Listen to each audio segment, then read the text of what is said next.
This is Patrick Russell. I am interviewing Phil Cronin for the first time.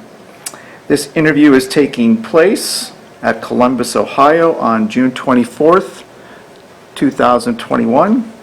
This interview is being conducted by the Making History Project. So Phil, tell me, where were you born?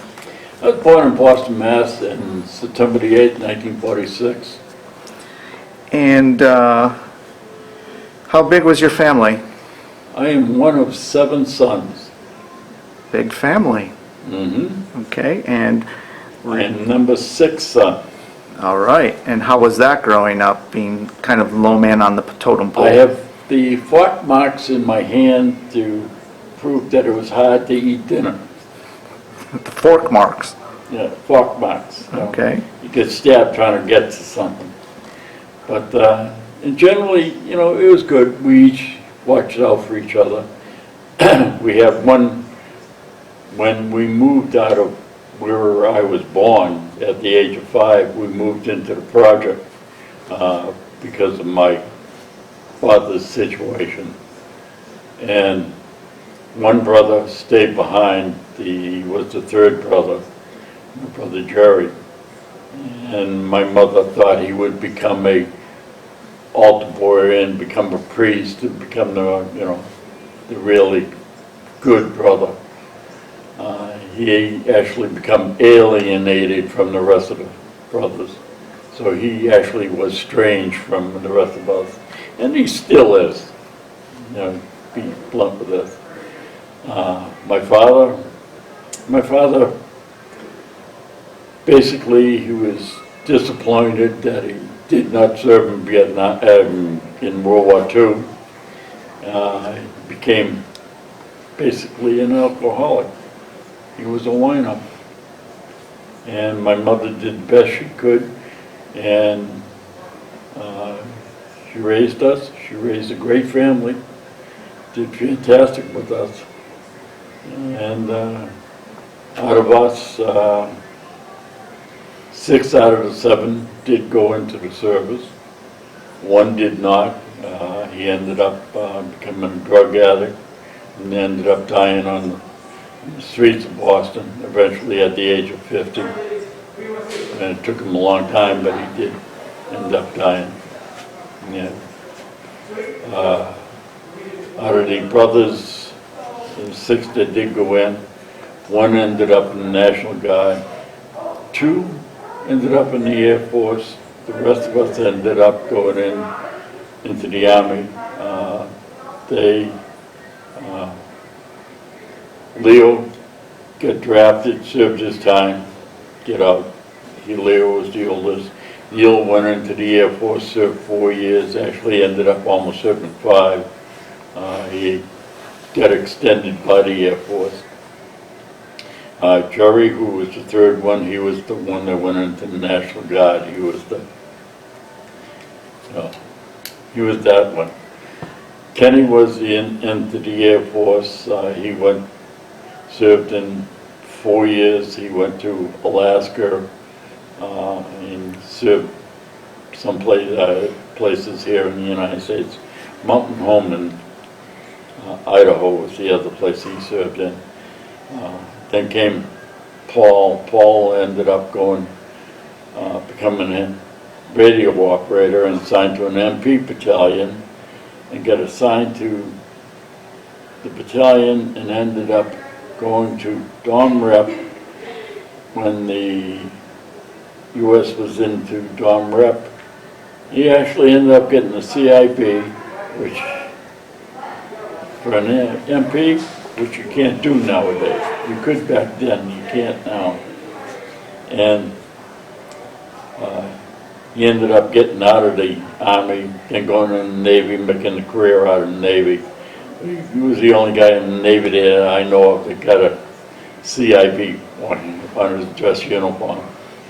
And then there was me. I was originally drafted, and as soon as I get drafted, I went down and enlisted, and because I wanted to jump out of perfectly good airplanes. I wanted to be an airborne. And that's what I did. I went airborne on the sign, and I reported on January 25th of 1966. Went through basic training at Fort Dix. From Fort Dix went to Fort Gordon, Georgia for advanced infantry training.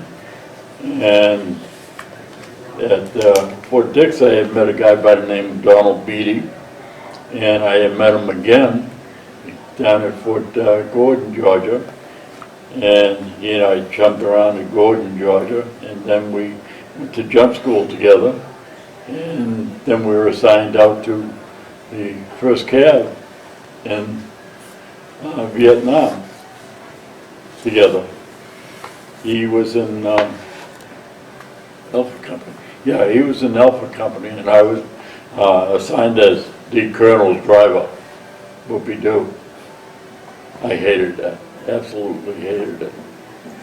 And as soon as I could, I asked the Sergeant Major to get me transferred to a line company. And that he did. I went to Vietnam on August the 15th, 1966. Was assigned to as colonel driver.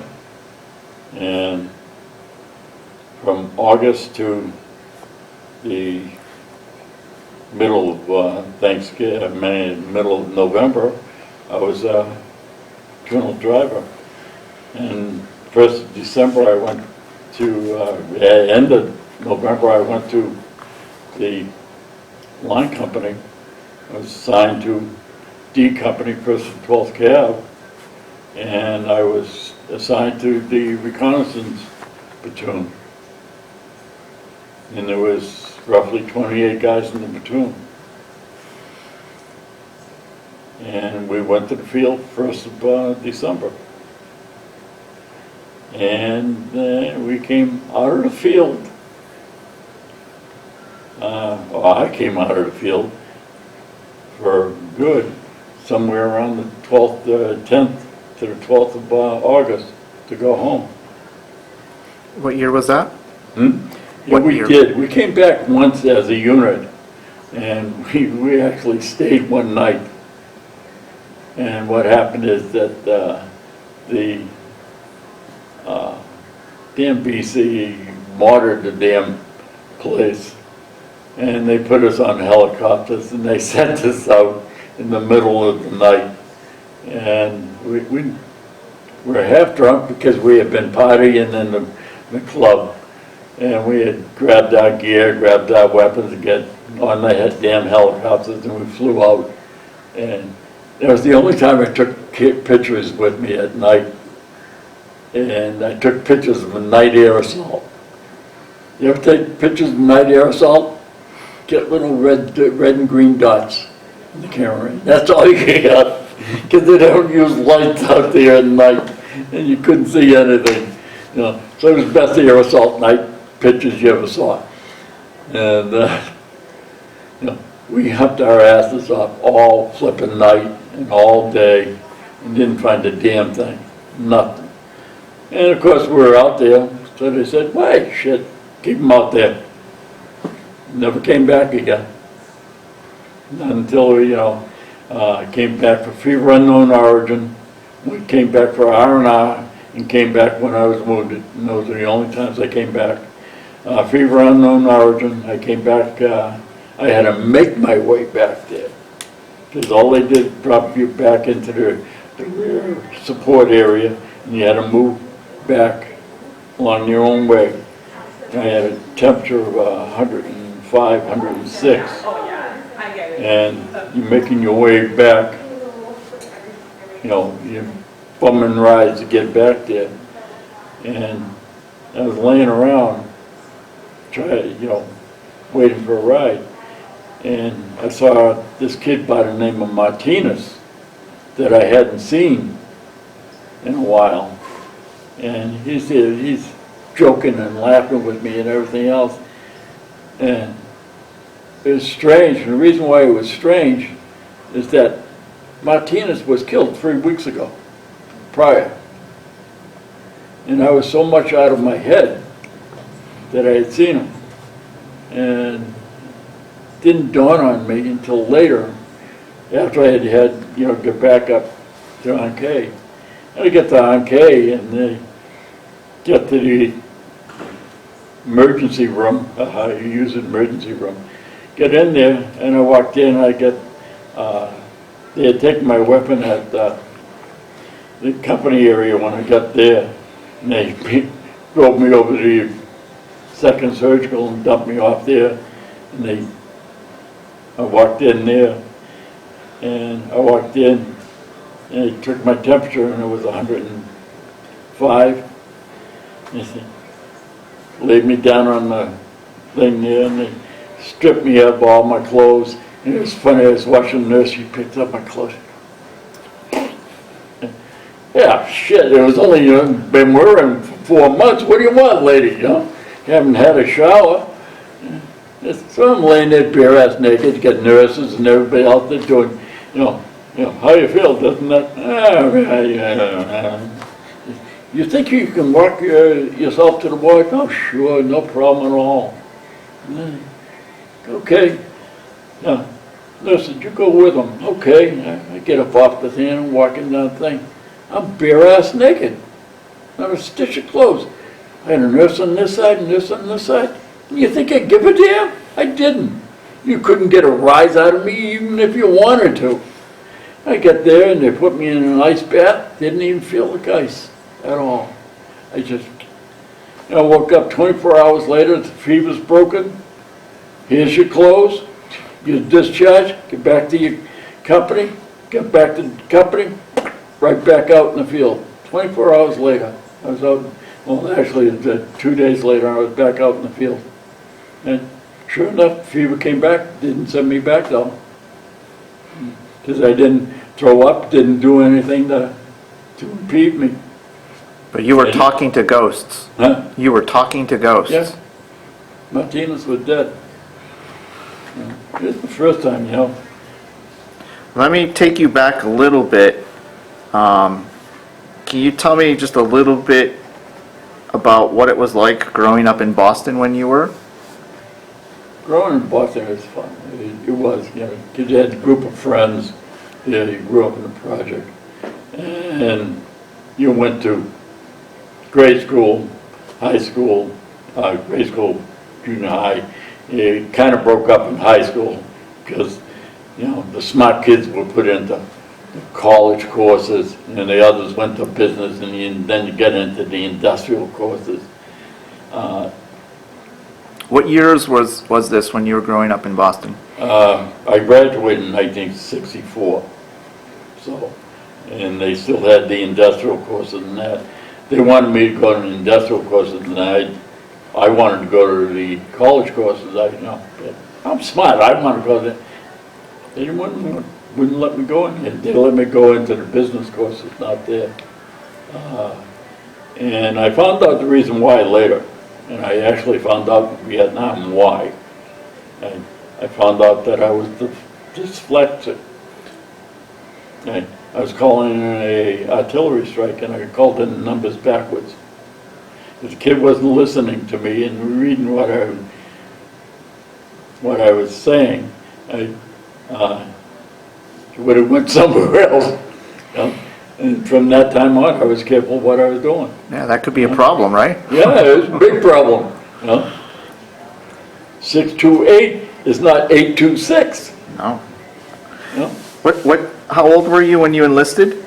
I was 19. 19, and it was 1966? 1966, yep. And you specifically requested to be put into the paratroopers? Yeah. Why? I've always loved them. I always loved the airborne. I don't know why.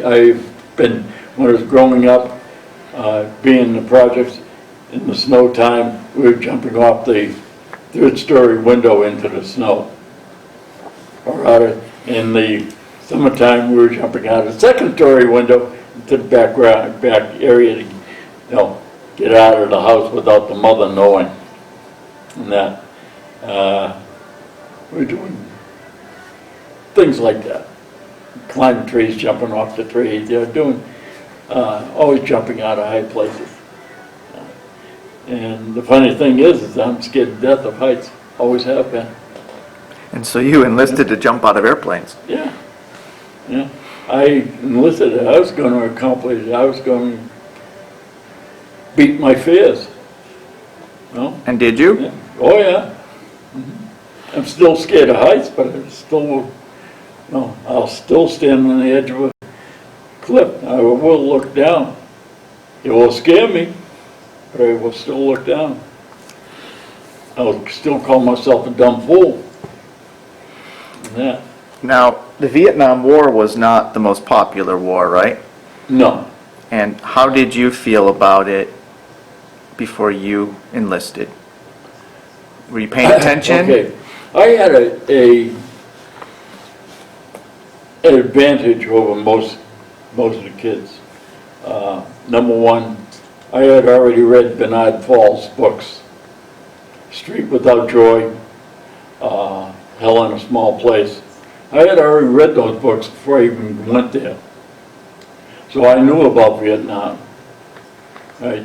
And by the way, Vietnam, in actuality, it is Vietnam. It is two words, it is not one. The English Europeans are the ones that bastardized it. Yeah. In Vietnam, it is two words. When they're talking to us, they combine it, but it is actually two words. And so it's funny. And the Vietnamese girls that I know since then, they think it's funny that I know that, and that, it's different. And what about your family? How did they feel about you going off to war? They didn't know I was going off to war. My mother didn't know I was going to war. I didn't tell her I was going to Vietnam. I told her, go to the next place. That's all. My brothers hid the fact that where I was going. My brothers hid the fact that I was jumping out of airplanes. And why is that? Right? You don't think she could have handled that, or no? No. So you were protecting your mom. They were protecting my mother, yeah. So,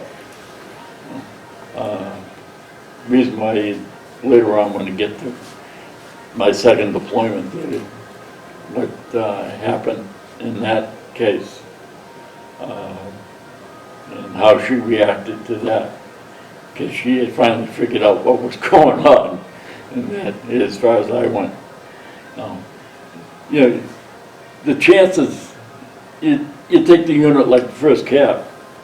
First cab, you have almost 22,000 guys in it, right? But the actual number of people in combat, you don't have that many.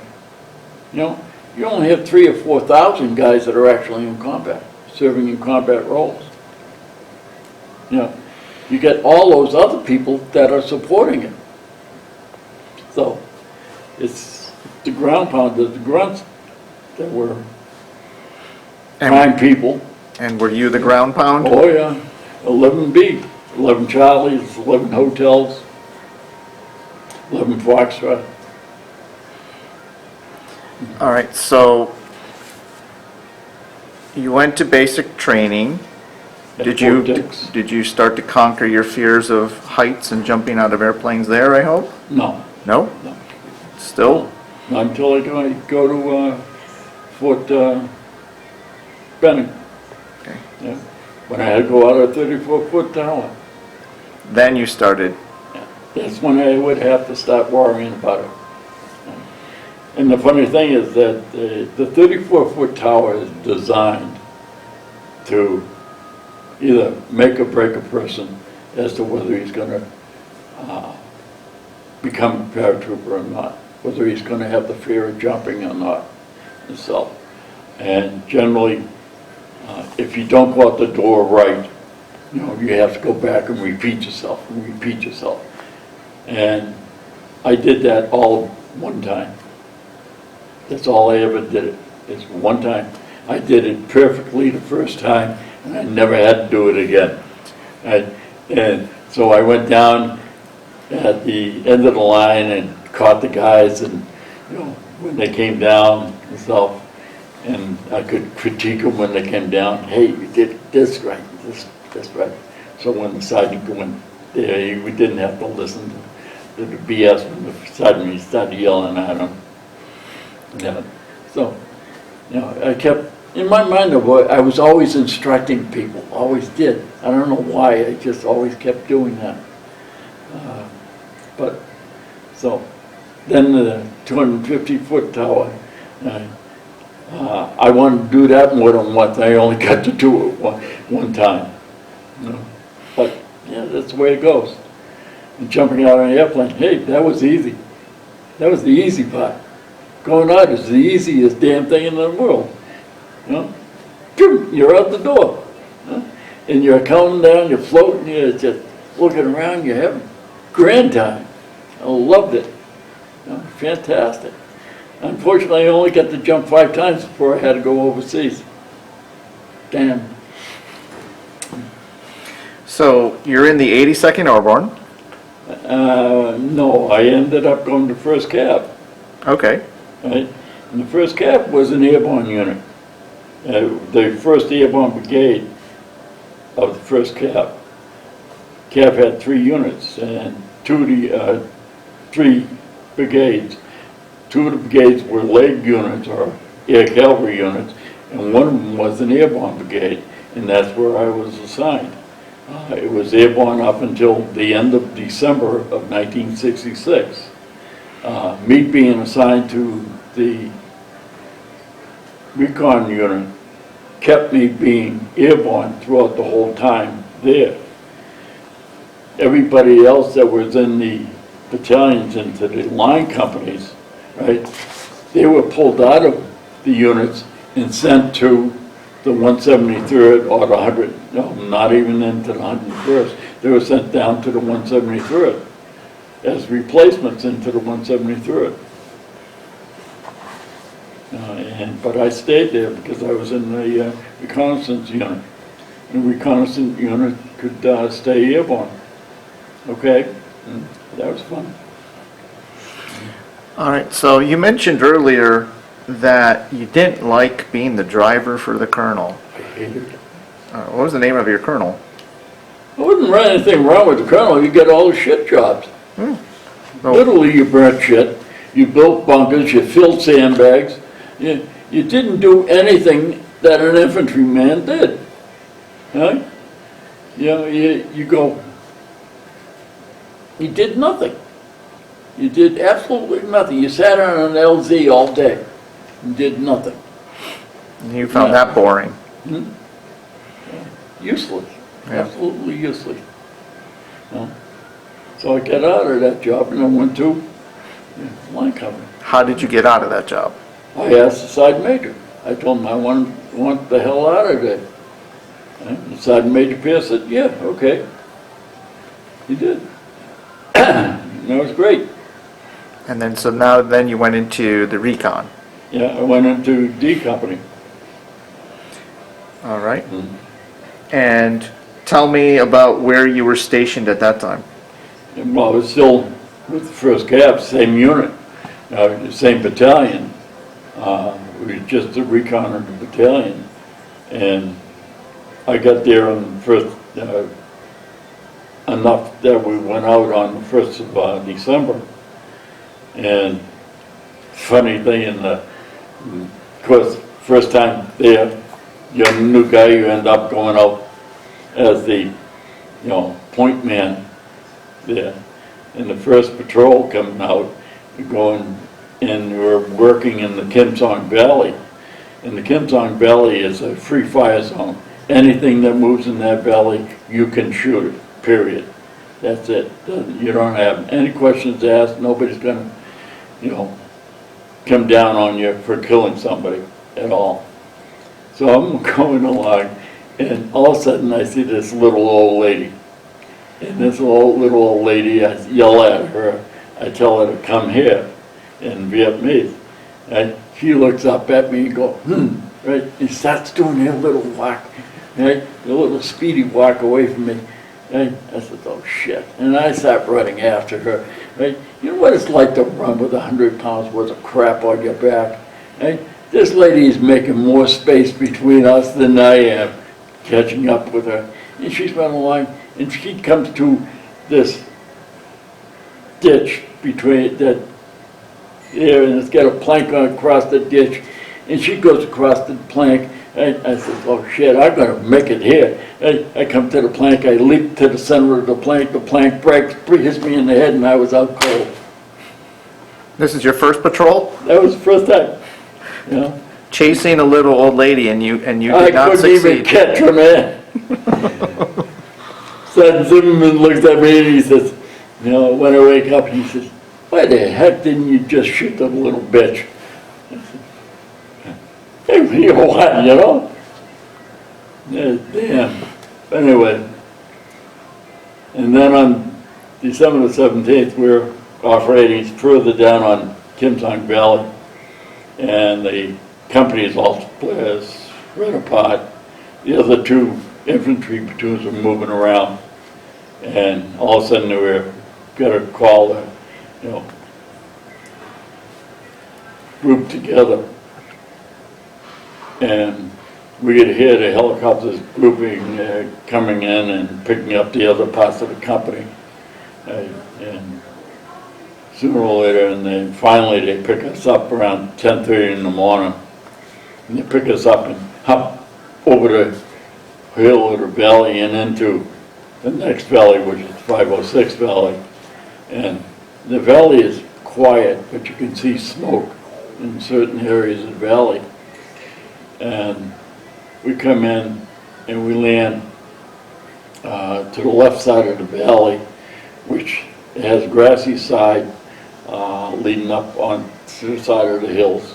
And we land to the side of that there. And the two platoons that had landed before us had already started off across the valley, going up the valley towards the next village. And they get about 200, 300 meter lead on us. And we're forming up and starting across there. And we get about 100 meters out, more, further in there. And all of a sudden you just heard a roar, an absolute roar of fire that came up against the two platoons. And the fire was so great, we couldn't move forward to get to them, because we couldn't move standing up, we couldn't move crawling, because you had to go over the dike of the rice paddies. Anything getting up above the dike of the rice paddy was getting hit. And just continuously firing, and all day, all afternoon, and just firing and firing. And you could see the guys there further, you could see them out there, and just constantly firing at them. And we just couldn't see any firing going back out of our side, other than us 28 guys thereabouts. And then we finally saw artillery hitting into the village there. And then we finally, started seeing gunships coming in, hitting the village. I don't know who the hell was controlling the fire. It wasn't Sergeant Zimmerman at all. And I was laying there smoking a cigarette, my head against the rice paddy, and I'm looking up, and I could see a F-4 Phantom coming up the valley, and see the big black smoke coming out of the damn thing. And all of a sudden you see the two bombs released out of it, and they're just twirling down, and you're looking and you're saying, oh fuck, they're gonna hit me. Right? It really looked like it was gonna hit me. Those damn things just went up, kept going up beyond us. And you swear to God they were gonna hit the guys up there in front. Went beyond and missed the damn village completely. Went on the other side of the damn village. Yeah, those damn bombs traveled, what, 800 meters? No, it didn't hit the right place at all. damn, unbelievable. Like, all, like, until 10, 12 o'clock at night is when the firing stopped finally. But after action report that find out afterwards that it's the, I don't know whether it was the 18th or the 22nd in the NBA regiment that was in the valley, but it was tearing up the whole battalion. We lost 13 directly killed on that right there on the ground there, and we had another 4 that died in the helicopter being picked up going out. But they were crawling out there, and if you moved, they would have executed them right there on the spot. And there's a kid by the name of Hadley. We saw him. He'd get up with his M60 machine gun. He attacked one bunker, stopped the machine gun that was coming out of that bunker, and he went back and he attacked another one, and he got hit. We thought he was dead, and he wasn't. He was just hit 3 times in the chest, that's all. And he won 2 Distinguished Service Cross that day, 2 of them. He's one of the few people that won 2 crosses in one day. So how long was that day then? That day, but we get there about 11:15 and stop about 12, 14 hours somewhere in there. We didn't start really moving around there until early next morning. We didn't see anybody from one of the other companies, actually another battalion, until the next day. And he came up this way at us instead of at our backs, you know. And the 1st and 9th that you saw the statues there today, they were the ones that started. They found what they thought was a platoon in one village. They pulled out and reported it, and we sent in one company, and that company just, it went from one thing to another, and it just exploded into a whole big mess. And it was just something else. Yeah. And after that, they pulled my company out. They pulled it out. We walked out. What was left of us, we walked out about 6, 8, about 8,000 meters up the road to LZ Pony. We went there and we stayed there until after New Year's. And we received new people there. They broke our company up. They took our company up, platoon up, because all the platoon sergeants were killed. Most of the squad leaders were killed out of the other platoons. And the company, acting company commander was killed. There was only one officer left in the company. And they actually ended up pulling him out too.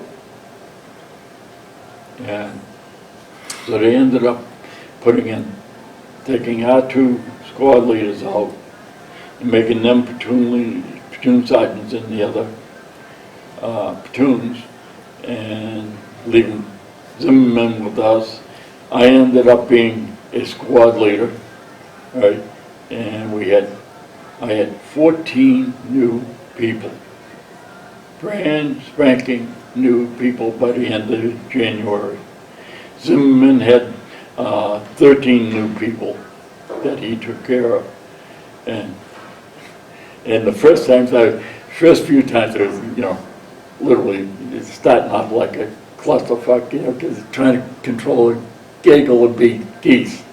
You know, the little kids, they're just trying to, you don't have time because you're being pushed to do things.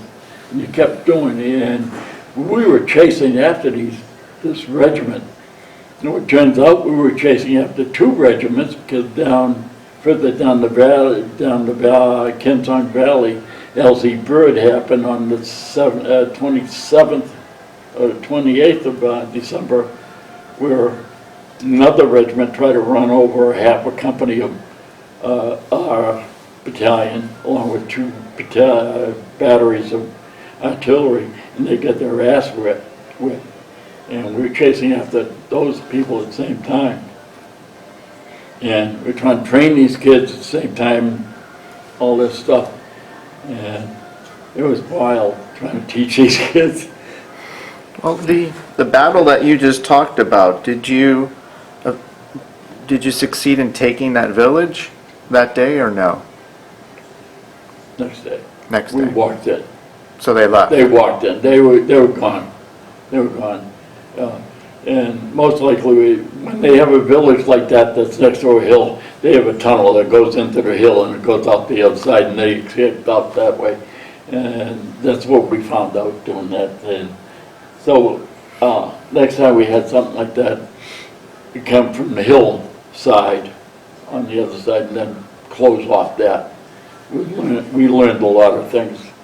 And, you know, and you have to pass these things on. And you keep passing things on like that, trying to keep people alive.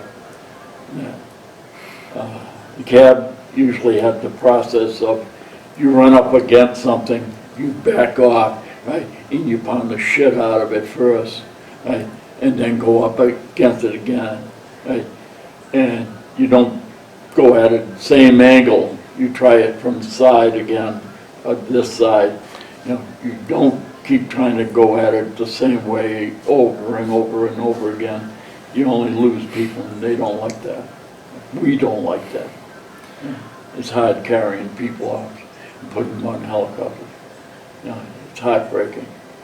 Well, the 13 new guys that you had, how many experienced guys did you also have at the same time? In that thing, I have no idea. I was only there 17 days in that company, so I have no idea who was what. No, but you said you were a squad leader and you had 13 new guys. Say in there. So how many experienced guys did you have? Maybe no, I had none. None. None. All new. All new. They stripped us thing clean. They had to make up a company. You know, I was a Speedy 4. Everybody else was PFCs. Damn, you know. What was your highest rank in the military? In the first time, Speedy 4. Okay. I had made sergeant, but I get drunk and I punched out an MP, so that didn't survive. Is that part of your Boston temper? No, he was telling me I couldn't do something. And he was a leg, so he didn't count. All right, well, how about this? Can you tell me what it was like going out and doing recon with, say, for example, with the 13 new guys? Like, tell me what it felt like, what you were trying to do, how you were doing it. Take me back, describe a typical day.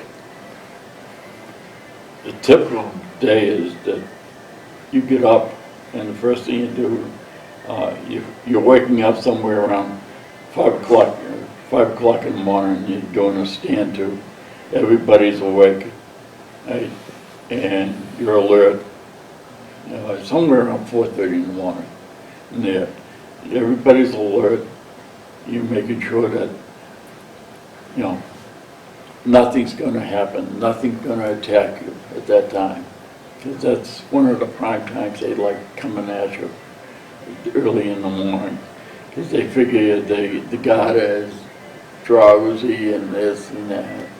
And sometimes you get allowed to do a mad minute, but I didn't like that. Because all that was a waste of ammunition. You ended up having to clean your weapon more thoroughly than you normally have to do.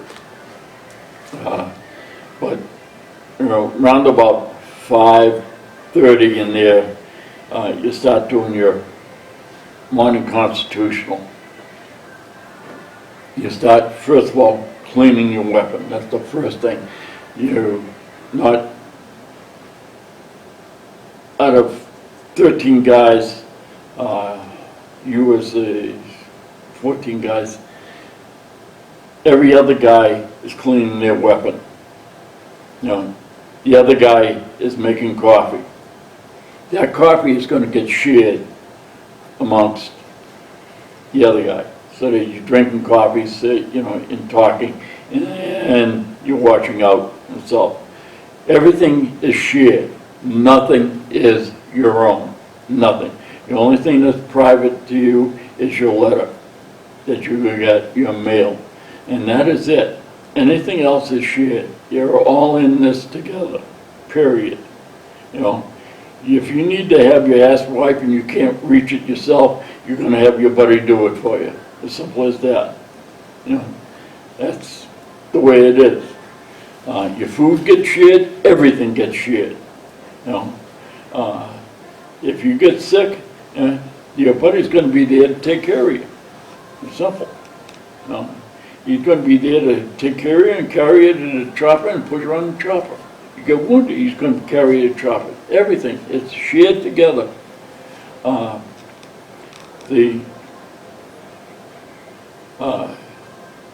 After that is done, in the cab, the cab was beautiful. It really was, because you get 2 hot meals a day in normal sense of thing. If you weren't in contact or were in a place that where you're out doing a real reconnaissance where you're want to be hidden and didn't want to be seen, right? You got 2 hot meals a day. The chopper would come in with a hot meal and you would then rotate people in down to get food and that. But you would take care of the weapon first, then you would take care of yourself. And you would rotate the people in the same instance. Once the person's weapon is taken care of, then the person can take care of himself.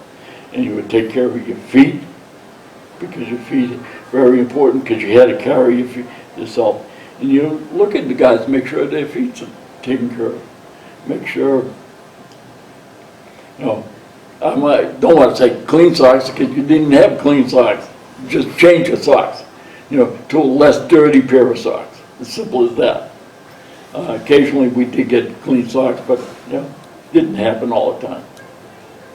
And then after that we got distribution of chow, and that every other day we got a distribution of sundry rations.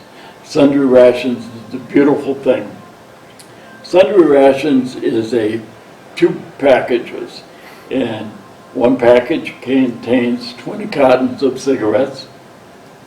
The other one contains 20 boxes of candy, 2 boxes of cigars, 1 box of pipe tobacco, 2 things of pipe cleaners, and I forget what the hell the other thing was. There was one other stupid thing that was in it that we had no use for. And we get that every other day. Okay. So you got 13 guys, you got 20 cartons of cigarettes every other day. Whatever cigarettes we couldn't use, we destroyed. Anything we couldn't use, we destroyed. Tin cans, things like that, we didn't leave them in the field, we sent them back. Right? Because they could use them against us. Everything. Everything was thought out. We thought everything out. Because we saw it used against us. We were nasty people. We were very nasty people. We take a hand grenade, right, and take a smoke grenade, explosions part of the smoke grenade, and put that on a regular hand grenade and drop it by the field, by the trail.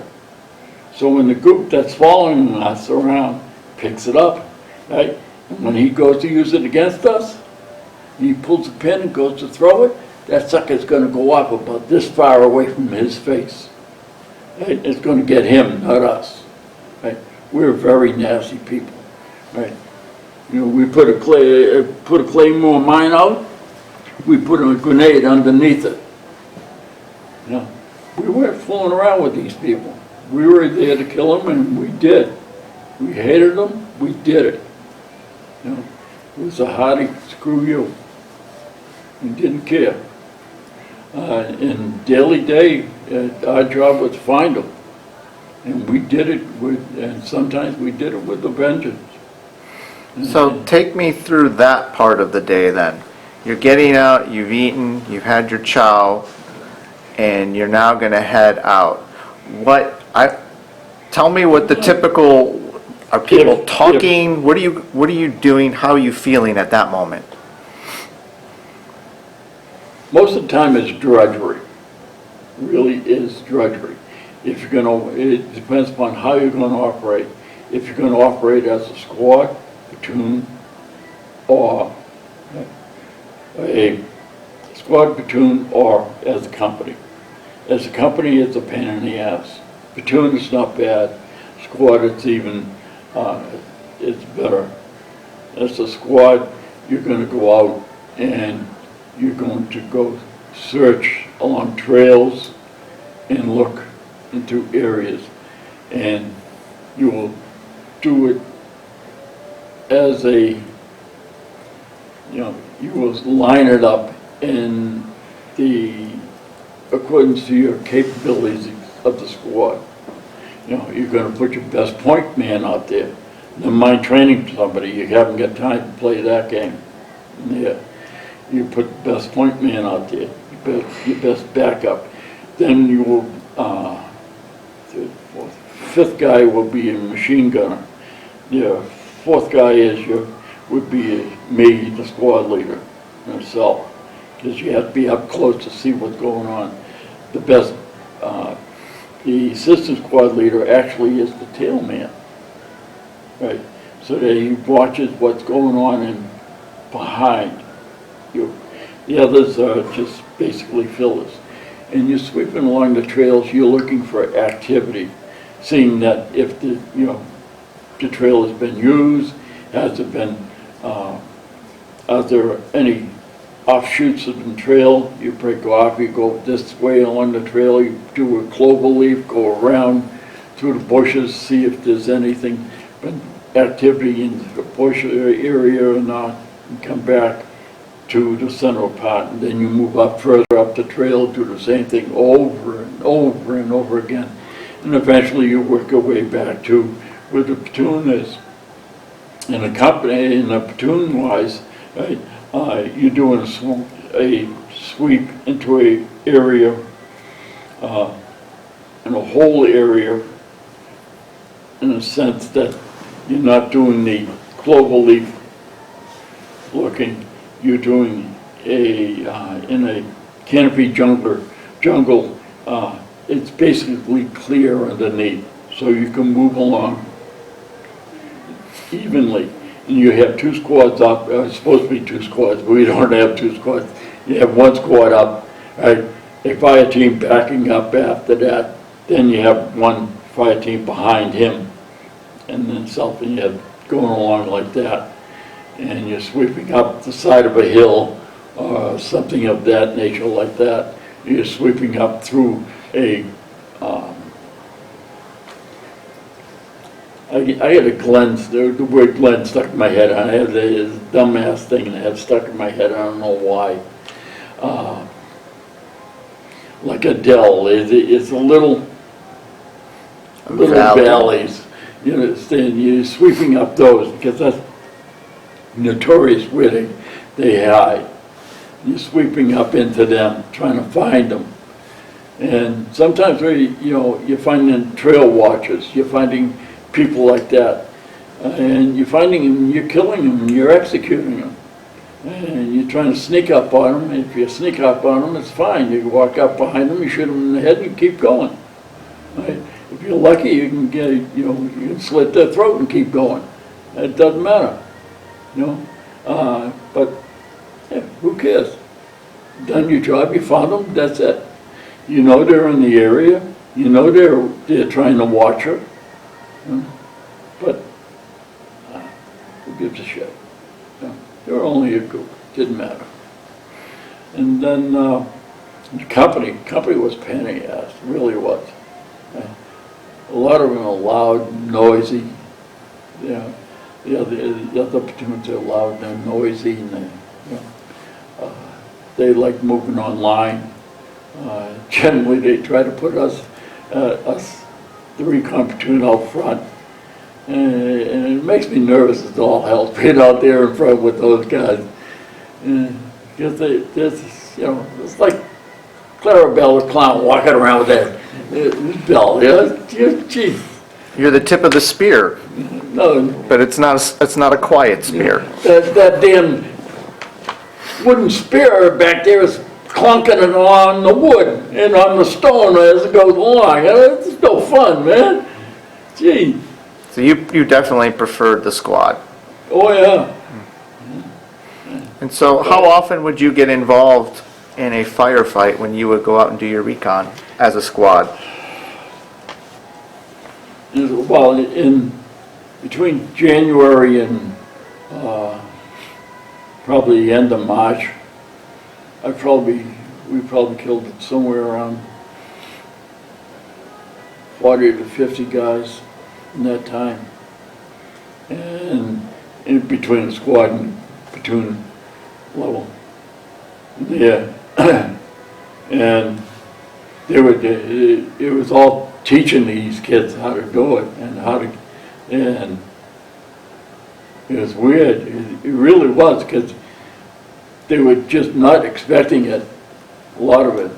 These kids, they weren't expecting it to be so intense, so fast.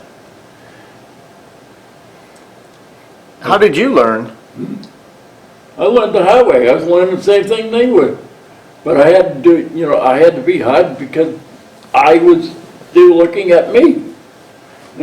What am I supposed to be? Play the coward and say, no, you can't do that? No, I couldn't. I was the Speedy 4. I was supposed to be the guy that, no. I couldn't tell them I didn't know shit. It doesn't work that way. And how old are you now as a Speedy 4? At Speedy 4, I had now made 20. I turned 20 after I got to now. And it's funny, yeah. Why don't you go ahead and get a drink? You've been talking for a while. No, that's all right. Yeah. No, there's no scotch in it. It's no good. Tell me some of the equipment and weapons you were qualified to use. Let's see, I did not qualify on an M16, never saw an M16 before I got there. I was qualified to fire an M106 recoilless rifle. I was qualified to fire a 2.5 rocket launcher. I was qualified to fire an M2 50 caliber machine gun. I could fire a 45 caliber pistol, and I could fire it one hand, and I could hit bullseye with that sucker. I don't know why I could do that. I could also fire a 90 recoilless rifle. Right? I could drop rounds into a mortar round. And that was it. Well, an M14 rifle. I never saw an M16 before I got there. Yet, the first time I fired an M16, I never missed it. Never missed when I hit. And I was just, here's your M16. Never saw it before in my life. And I had to ask the sergeant, how does this work? He explained to me how it worked, and it worked that way. Okay. And was that your primary weapon then for your My tour? primary weapon. And I hit the broadside of the barn with it. And while you're out doing recon, are you obviously looking for booby traps? Yeah. Yep. And Yeah. In the first cavalry, there wasn't as much booby traps because they had North Vietnamese units going through the area a lot, and they tend not to use booby traps as much as VC did. In the get into the coastal areas, you found booby traps rather than up there in the Highlands. In the Highlands, there wasn't any, very little booby traps. In the coastal areas, yeah, you ran into them. But no, the VC, they love booby traps. They use them to try to against the self-Vietnamese troops all the time. Because self-Vietnamese troops, PF flyers, they were stupid shit. They just, you know, walk along, hey, you know. They had no interest in really fighting at all or doing anything. But they weren't like Americans. They weren't aggressive at all. But, oh well. What about tunnels? Did you run into tunnels? Yeah, there were tunnels in there. One of the ones we changed tactics somewhere in, let's see, in May, sometime in May, we went from, we came back down out of the Highlands and down into the coastal region again, and the CAP decided to pacify whole areas. And what it would do is that we would take companies and go surround whole villages in areas that were occupied by people. Right? And we would surround the whole area, and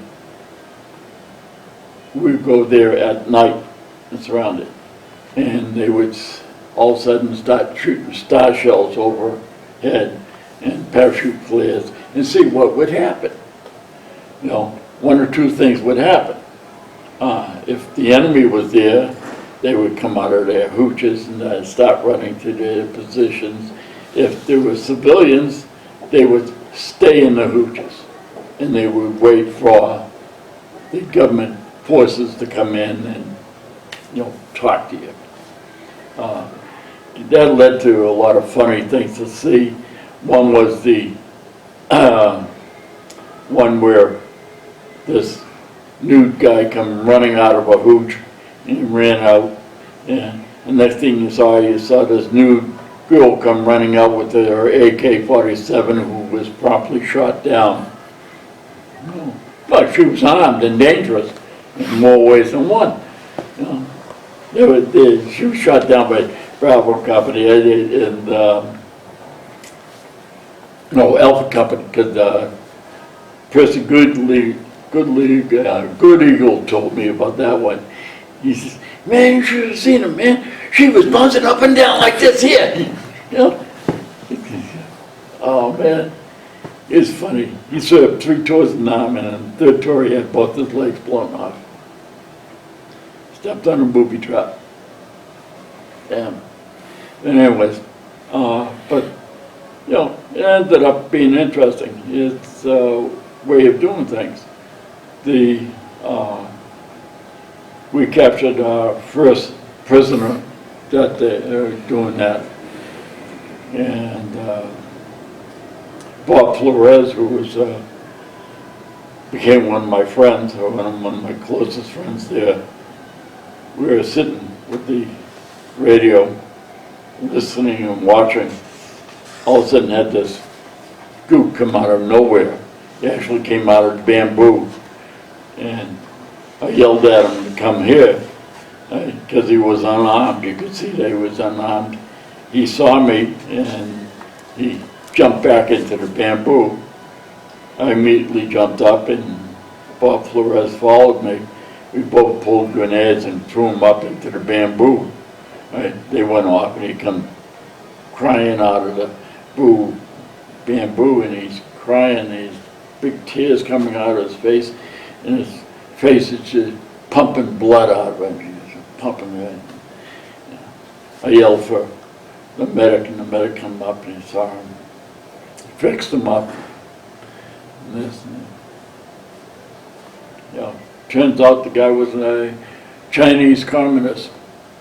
He was Chinese. He wasn't self-Vietnamese at all. Turned him over to National Police and they shot him outright. No, he had Chinese communist identification on him. Didn't phase him at all to shoot him. They don't like Chinese at all. He was gone. That was my first prisoner I ever captured. They shot him. You know what? Zimmerman asked me why I didn't shoot him. He said, "No, I wanted to capture the guy." Yeah. And he turned his bag over too. I don't know what happened with his bag. Yeah. But we moved off one day after doing that on the 5th of June. And we walked over and into another village. And this village appeared to be completely deserted. Nobody around. And there had to be somebody around, right? Because there were chickens around, and the water buffaloes were there, and this and that. And the fish pond had fish in it. And I found an honest-to-God table. You never find a table in this country. I found a table. I'm not sleeping on the ground. I'm going to sleep on a table. I lay on the table, I take off my shirt, and I lay it down on top of the pack. I get my web gear off, and I do my usual way of sleeping. I put the rifle between my knees with the barrel resting between my feet, right, my hand on the guard, and I'm laying there again, dozing off. You don't really sleep in Vietnam. You half sleep. You're half conscious, you're half asleep. You don't really sleep. And sure enough, there was an explosion. I rolled off there and I was crouching down on behind the table, and I'm saying to myself, okay, it was an explosion. It sounded like a grenade. I came out of the hoosh, looked both ways, didn't see anything, ran to where we came in, their village. And I saw a guy running away. He had a white shirt on, and he was about to climb up the embankment. He was about 300 meters away. And I did a quick aim and shoot, and I hit him in the side of the head. He did exactly like Kennedy. His whole head just exploded away from him. Okay, I turned and started walking back to where the platoon is. And lo and behold, 2 more goops came out of the damn, between the 2 hooches, right? And one of them is armed with an M1 Garland and has an M16. Right? The other one, the younger one, is not armed with anything. Right? And I stand there and I yell at him, "Lottie," telling him to come here, which is the stupidest fucking thing I could ever say to an armed man. And he like startled. They were both startled to actually see me, because they thought all the GIs were in back of them, not there. They didn't realize I was there.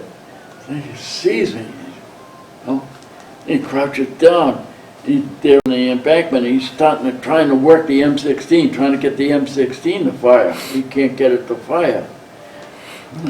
So I fired a round, and the round it landed right dead square between them. Right? And the kid's eyes go boom, popped open like that. And the guy said, "Oh, he's working like hell trying to get it working." And the M1 Garland is just sitting there, not doing anything. I fired another round, right? I put it right between the guy's hand, where the hand and the rifle is, right? He makes him work even harder, trying to get it go. Right? And I yelled at him again to come here. So I got the idea that, I stand up, right? And I take a step towards him, he gets the idea, stand up and start running. I flip it to automatic, let it go automatic. He and the kid are going, and I ran this way, and they were running this way, and I fired it automatic, and I didn't look. I got to the end of the hoosh, and there is Jackson there, and that's when Jackson was there. He's got big crocodile tears coming down his face. He's, my gun don't shoot. Grab his gun and eject the round out of his chamber. Right? Blow it, grab magazine, tap the magazine against his helmet, stick the magazine back in his helmet, pull it back, shoot, and then fire. There you go, give him the magazine. He says, no, I need my ammunition. I'm gonna go fight. I said, okay, I had to go back and go get my own ammunition. I go run down there, come back. By the time I got back, everybody's firing like mad. They're all firing in the direction where I had came from. And I came up alongside Tombstone. What the hell are you firing at? He says, well, they're all firing in that direction. That's where the gooks were. I said, no, the gooks were over there. Right? What? Yeah, I said, it's over there by the bamboo. Oh, ceasefire, ceasefire. Right? I walk over there to the bamboo. Right? Sure enough, the kid is already laying out there. Yeah, he's been hit twice in the head and twice in the back. And the old man, the leader, right? The M16's laying there, and the Garland's laying there, and he had crawled into tried to get into the bamboo, and he was hit about 6 times, and he was dead. I miss hitting him in the head. I don't know how the hell I miss hitting him in the head. I usually get people in the head, but I didn't miss him. But he was dead. And I coming back there and going back to where Jackson was standing. Jackson was still standing there, he's crying. Right? All of a sudden, this gook pops out from in behind the bushes over there. Right? I snap up and I shot him. Right? So, okay. All of a sudden, another one pops up and I shot him. Right? The hell is this? A shooting gallery around here? And all of a sudden, it just stopped. And that was it. There was nothing else going on. And Zimmerman finally, gets things organized and he's got everybody going around this and that and there. And I walk back and I go back and I get all my gear, I get my shirt on and this and that. Yeah. And we hear the helicopter coming in. And the battalion commander, he heard the radio call that, there was a gunfight going on. This and that. And I said, hey, I got another one down there, outside the village I shot. Okay. I went down there, I went and took Bob Flores with me. I walked down there, grabbed him, sure enough, he shot him in the head. We're dragging him back and I'm looking down at him. And I could see his brains flopping down, back and forth in his head, all the way back. And all I could think about is that, I wonder if that's how Kennedy looked when he was shot. That's all I could think of when I was dragging him back. Not that he was a human being, it's just, I wonder if that's how Kennedy looked. Because when I shot him, that's all I thought of is, shit, that's like how Kennedy would look. I never related it to I was killing a human being. Yeah, didn't care. Yeah. I came back and they get the other 4 guys lined up.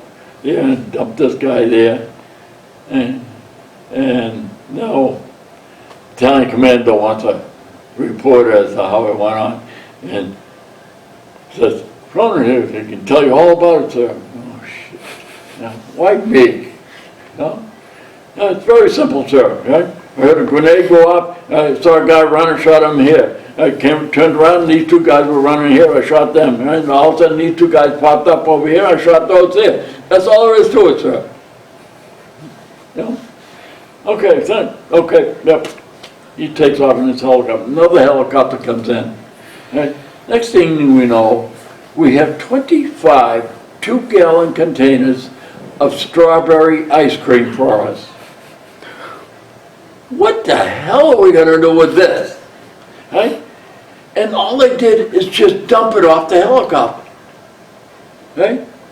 Not how many guys you got in this. Right? We could use one 2-gallon container.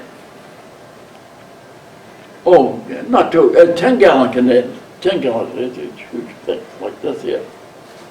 Now, that's it. What the hell are we going to do with that? Most of it just melted in there in the field and left it. Yeah. Dumb. Crap. And the next day,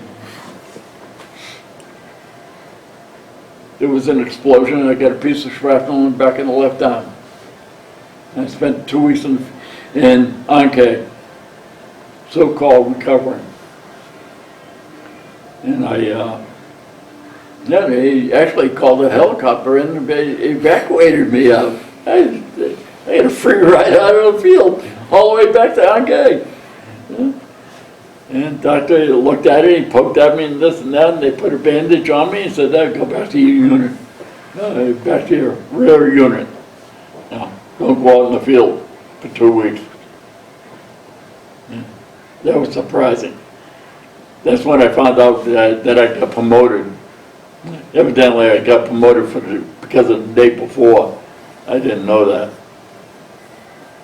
And then I went, got downtown, got drunk, and I punched the MP and the debt. That was all the same day? Yeah, no, it was probably 3 days later, but, you know, had nothing to do. You can't, you know, I'm not going to stay around the company area. And the first sergeant said, don't stay around here. Yeah? They find you, they're going to make it work. Yeah? You're a field guy, you don't want to stay here. I didn't. No. So you got promoted, then you punched out some... Well, I didn't get promoted. I got then you got torn. And then you got demoted, yeah. Big deal. So, how does your first tour wind up? First tour wound up is that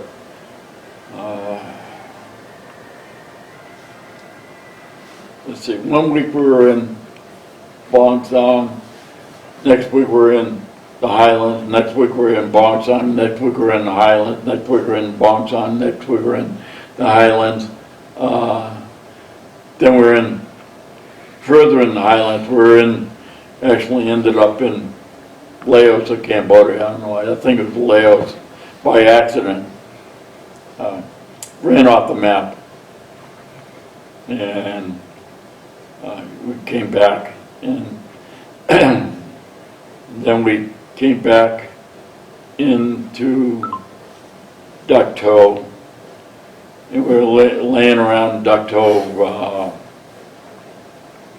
because the 173rd was in battle and up in Hill 883, and the company was reinforcing Dak To at the time and protecting that. And they had music videos, movies, and with the Yardbirds with Turn, Turn, Turn, music video. Every time that came on, the base would get martyred. So every time that would turn up on the damn video, everybody would start getting up and walking away, so we wouldn't get martyred. So, okay. Then we moved from there into Khartoum, and at Khartoum, that's when we get up. That's when it was somewhere around the 10th or the 12th of August, and that's when I was told that, oh, you're going home now.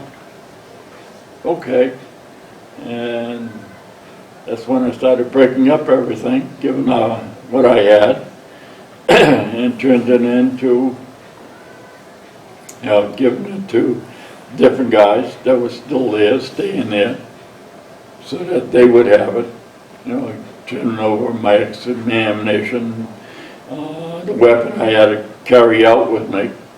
I kept one magazine with me. Got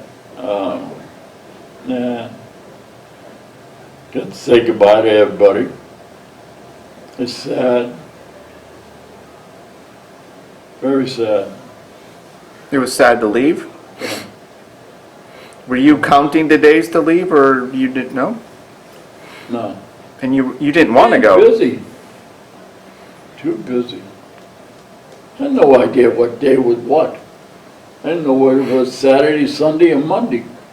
I didn't know it was 4th of July or Happy Hanukkah. I don't know. It's just a day.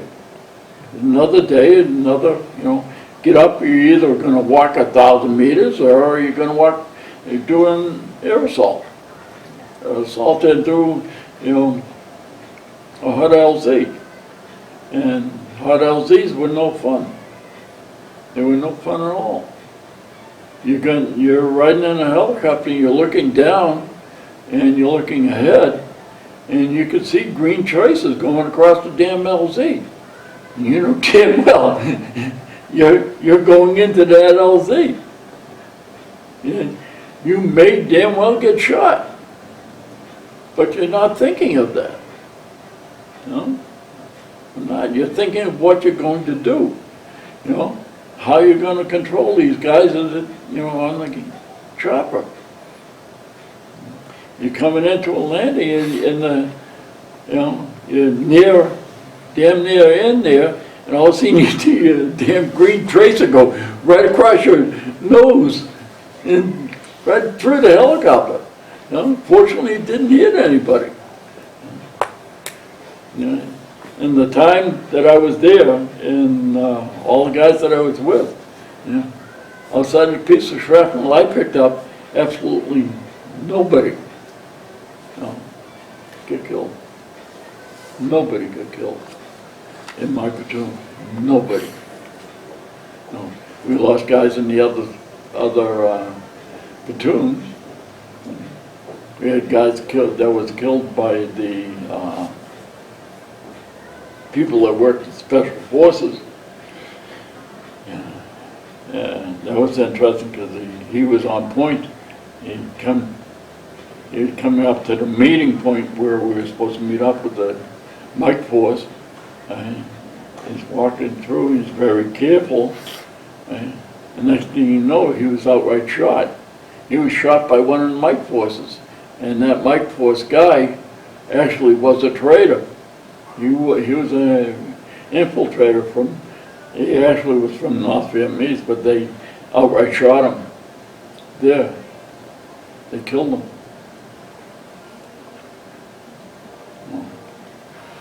So how did you get back in for a second tour? I came back, and when I came back from Nam the first time, it's strange when I come back home, because I actually felt like an alien at home. Not only with my brothers, but, you know, with my friends. They're all strange to me. They were. My girlfriend, I found I went out with her, that the first time I went out with her, I found out that she's no longer my girlfriend. She was engaged to be married with somebody else. I broke the steering wheel of my car. She's lucky I didn't break her neck. I was so used to killing people, you know, could have killed her. But, you know, that's the way it went. So, but at least she waited until he came home. Points in her favor. I have no idea where she is or what she does now. Anyways. And then all my friends, I have no idea where any of my friends are now that I grew up with. They're all gone. Never kept any contact with him. I was happier when I went back to Fort Bragg, because I ended up seeing some of the guys I hung around with again, the guys I had served with. And when I was leaving now, it was like old home week when I got to Cameron Bay, because all the guys I was in AIT and jump school with, they were all there at Cameron Bay. We got to Oakland Army Terminal, got through Oakland Army Terminal, and we ended up going to San Francisco Airport. We're all there. There was about 40 or 50 of us in the bar there, and slowly we just dribbled out, going different ways. But we had, sitting there drinking there, and a lot of us were underage. I was underage. I was only 20 years old. I got home. I didn't tell my mother I was coming home yet. And I was writing my mother from now. I didn't tell her I was in the infantry in the field. I didn't tell her any of that. But when I got home, I know the door was always unlocked in my house.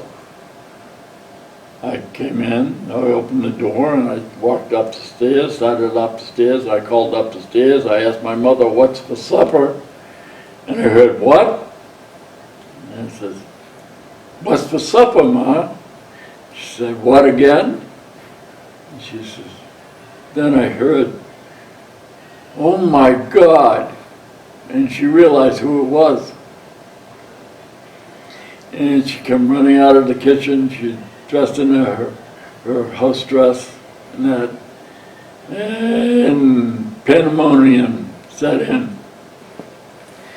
There I was in my jump boots and my CIB and my, rower medals and whatever. Rower medals that I had. I hadn't been awarded my CIB yet. Not my air medals or anything else. Those awards didn't come until after I reached the 82nd. Yeah, and being in the recon platoon, you didn't get medals, by the way. Nobody got awarded a Bronze Star, nobody got a Silver Star, nobody got anything. Yeah. We all got that. Anything you got afterwards. In fact, I didn't even get a Purple Heart when I got wounded. Nothing. Hey, that's the way it goes. So, but she was excited. She was happy. And so when I turned 21, finally, my brothers took me down to the Erie Pub, which is the local pub in Boston, where all the presidents go to drink when they come to Boston, or the candidates come to drink when they come to Boston, to color up to the Irish. So, yeah. And I, went down there, and my oldest brother got carded. I did not get carded, because I was standing there in uniform, and I was not about to get carded. Then again, I was there 2 days before, too, so it didn't bother me any. But I started drinking heavily when I got back. And I don't know whether it was nature of the beast, being a combat veteran or not. I don't know whether it was, but I did drink a lot when I first come back. And being on the economic situation, you could only afford beer anyways. Yeah. And then I got the 82nd. I was assigned to the first of the 508s, into the AT platoon, which was located with the headquarters company. How did you get there, though? Hmm? Weren't you done? Did you re-enlist? What did you No, do? when I enlisted for 3 years. Okay. Draftee, you only gets 2, which was a funny thing, because when I got to Fort Dix, and when I first enlisted, get there in my first formation, right? The first sergeant there is huffing and he's puffing, all you draftees, if you only want to serve 18 months, all you have to do is volunteer to go airborne, and you'll only have to serve 18 months. And I'm saying to myself, I just got fucked. I gotta serve 3 years, and these guys are all gonna serve 18 months. Oh well. But I had, I volunteered for it, and that's what I got. I didn't mind. I was in the 82nd. I'm going to serve the rest of the time. They're not going to send me back to Nam. No way in hell they're going to send me back there. Not unless I re-enlist, right? No way. So, in January, on the 24th of January, I got a letter back. I had sent a package out to the guys that I had left behind, included 2 bottles of booze and a whole bunch of other stuff that I knew they could use. And they enjoyed it, and I've been corresponding back and forth to them. In January, I got a letter back that I had mailed to him, to Bob Flores, and it's marked, members deceased. He was killed. He was killed on the 16th of December, 1967. Which really rots, because then he was buried on the 24th of December, which was his birthday, his 21st birthday. Which another funny thing is that he had told his mother before he left, when the soldier boys come, right, don't turn them away, because they're there to tell you that I died. He knew he was going to die when he went there. He never told me that, but I found that out from his mother when I went to visit her. But anyways, on the 24th, I got members deceased. I went downtown and I got roaring drunk, absolutely drunk. I got back in at 4:45 in the morning, and I was still drunk. I staggered up those stairs. I collapsed on my bed, and at 5 o'clock they were pounding on the doors. Everybody up, formation in 15 minutes. I get dressed, fully dressed, everything else, get downstairs, and standing in formation, back and forth, and they're reading off chow time, weapon times, plane times. We're going out on a jump, right? And the jump is into Eglin, Florida. I am going to jump a PE bag, which is equipment bag, and I'm going to have radios and a bunch of other shit in there. And with the reserve, it pushes the reserve up here on me. Yeah, it's really great. I'm drunk, right? I get the weapon and this and that. I'm only, we're going to Florida, everybody, hey, we're going to Florida, right? They're packing light. I packed my field coat with the liner. Right? I know, Florida can be cold, So,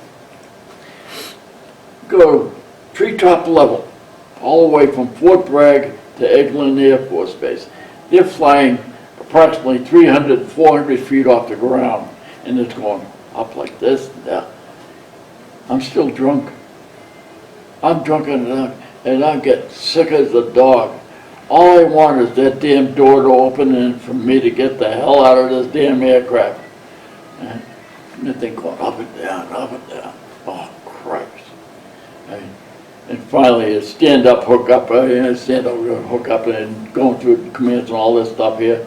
And finally, I'm also going to be the first guy out the door, which I love. I'm going to be the first guy out. I'm just fantastic. You know. And the door, I get to the door, the light goes green, I go out the door. The guy on the other side goes out at the same exact time. To the second, the minnosecond. We meet underneath the aircraft. Right? We play kiss me all the way down. Okay? I finally tricked this son of a bitch to go into a different direction. Okay? I go like this here, and he thinks I'm pulling that, and he goes in the thing. I pop in and I make go in a different direction.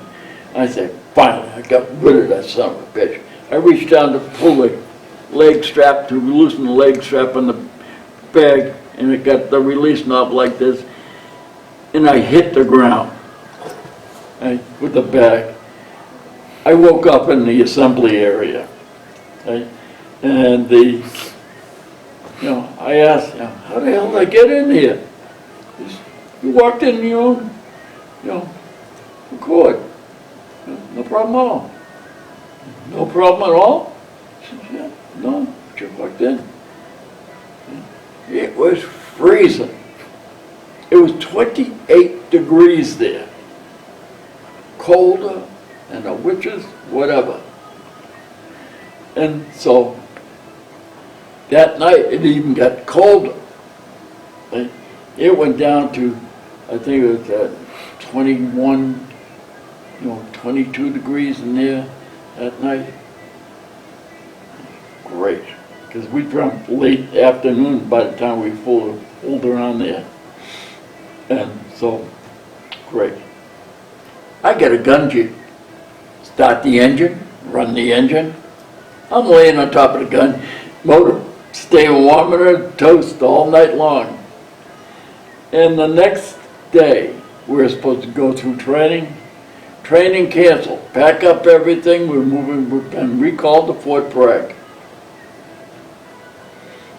We put everything into alert status. Put everything, rig everything, get everything rigged for drop. Okay, that's it. Put everything ready. Get it all ready for drop. All this stuff here, and we stayed that way until the 12th of February. In the morning of the 12th of February, they told us, that's it, you're off, no more alert. Another battalion is taking over, right? So another battalion is taking over with, great. We de-rig everything.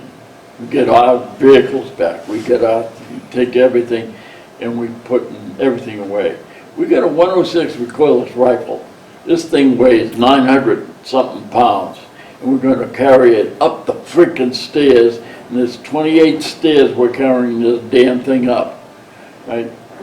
And you can't carry the whole thing up at one. You got to carry the tube up or the wheel dolly up in itself.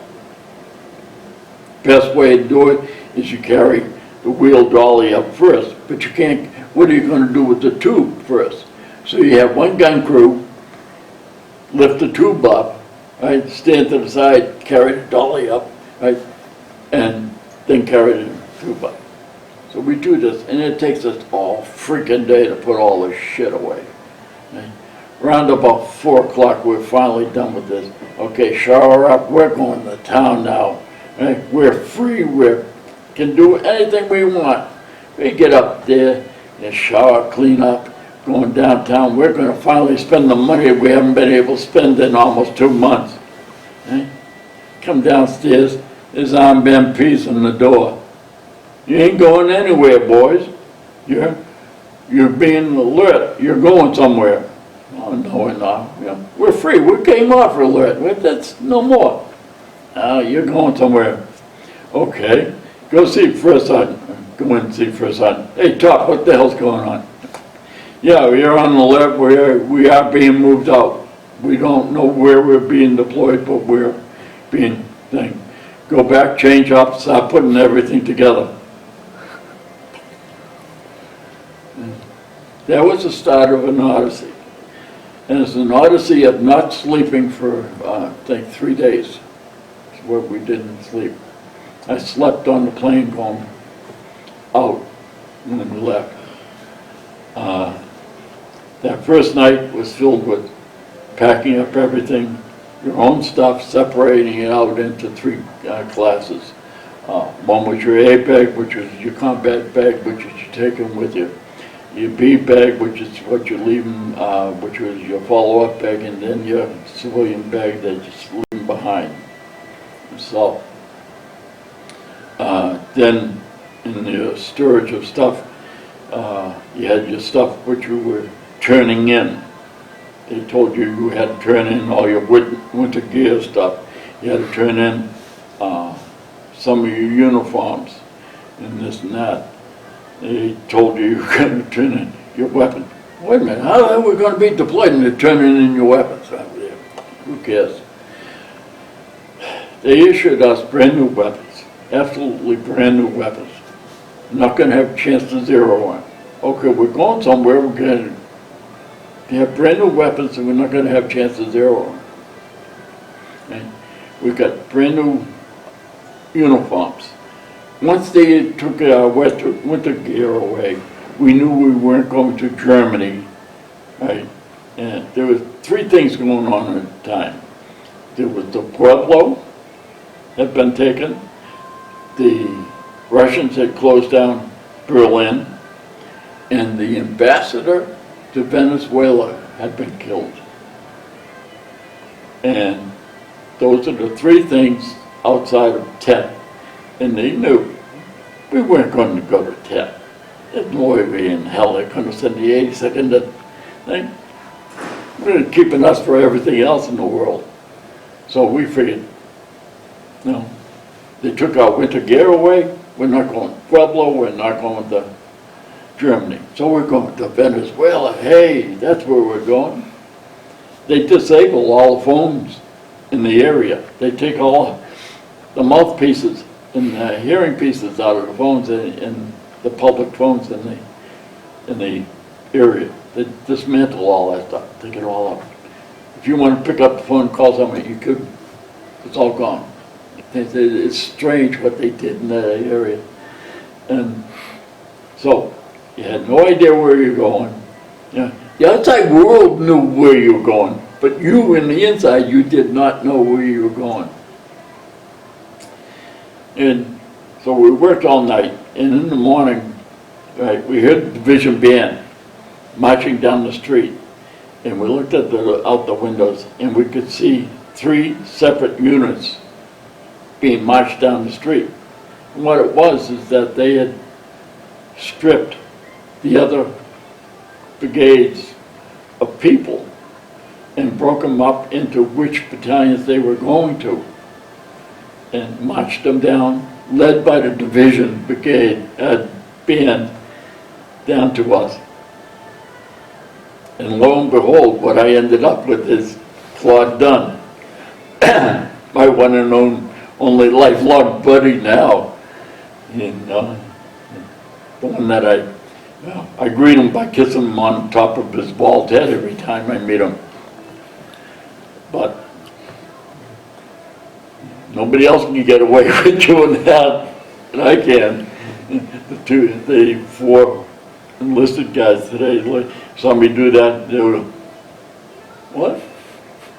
Yeah, hey, he's only a sergeant major. What the hell is the difference, you know?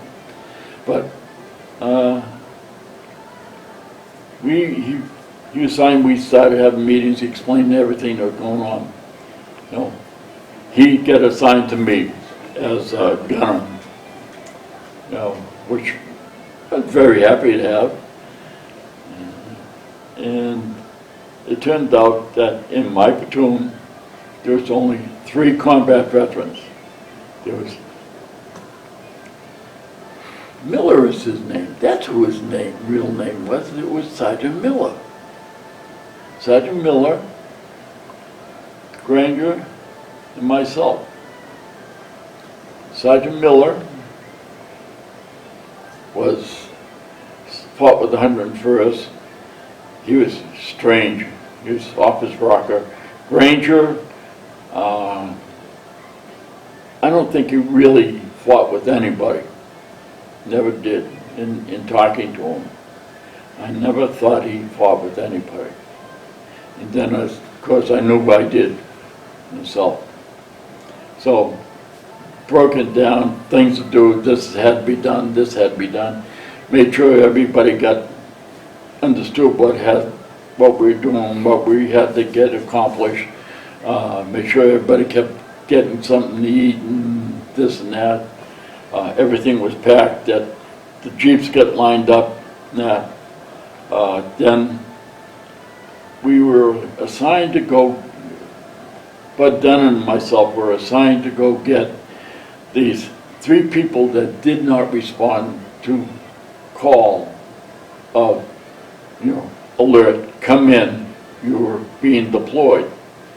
And we were given the addresses, we were given passes, and we went to go get them. And we went and we found 2. We alerted them, told them, and the 3rd one, the house is empty. So, don't know what happened to that guy. On the way back, we happened to pass the Class 6 store, and he says to me, how much money you got? Well, I was rich, for Christ's sake. I haven't got, haven't been able to spend any money. I had over $200. He said, oh, damn. We can go stop. Let's go get some booze. We're going to need that. Yeah, we are. Man, pulled in the Jeep, went in.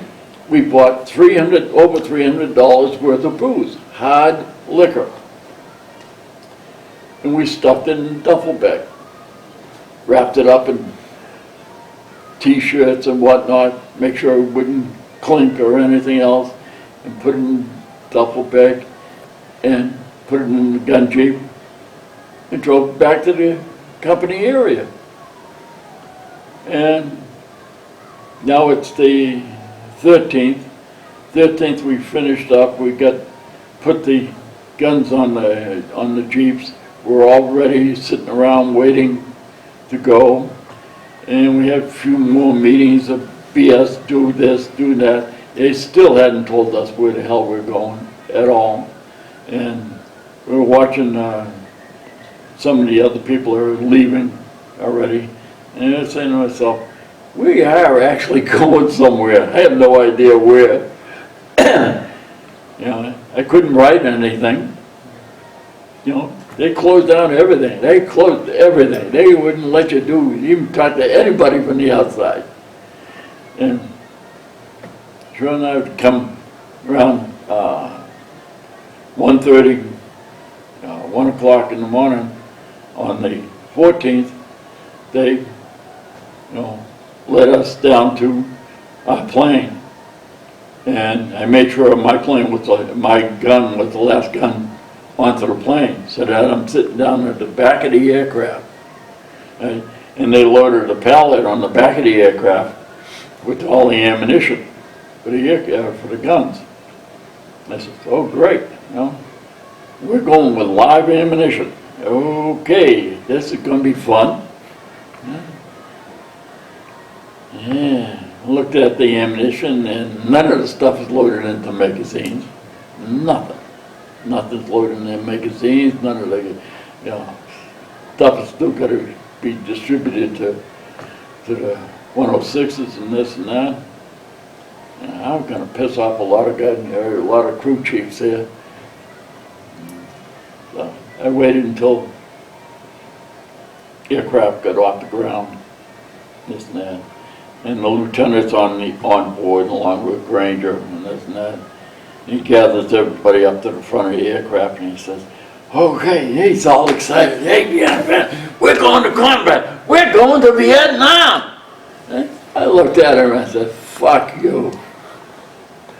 You gotta be shitting me, sir. He says, why? I says, I just got back. I says, I left there 6 months ago to the day. 6 months to the day I left there. And you're saying I'm going back? We stopped at, no, I nearly said the wrong place, McCord Air Force Base in Washington, and I get the call home. And I called collect, of course. Didn't cost any money because my aunt lived there, and my aunt worked for the phone company. And didn't cost anything. The thing, I says, Ma, she said, where are you? I says, I'm calling you from McCord Air Force Base. What are you doing there? I says, I'm on my way back to Vietnam. Oh my God! And screamed. Don't worry, Ma. Right? Ma? Father gets on the phone. What? You're going back to Vietnam? Yes, Dad. He said, I'm calling my congressman. I'll get you out of there. I said, don't worry, Dad. This is what I get paid for. This is my job. He said, don't worry about it. I'm going to be back. It's only a small problem, Dad. Don't worry about it. And that's, I said, I love you. I'll talk to you later. And that was the last I said to him. I didn't comfort them at all, other than that. And I get back in the thing, get on the aircraft, and we flew into outside of Fairbanks, Alaska, and I already knew if we were going to hot space. I already knew I didn't have any underwear on. I just had the pants, the shirt. I didn't have a field jacket on.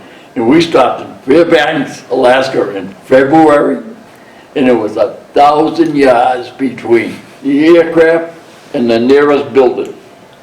I ran the fastest damn running I ever did.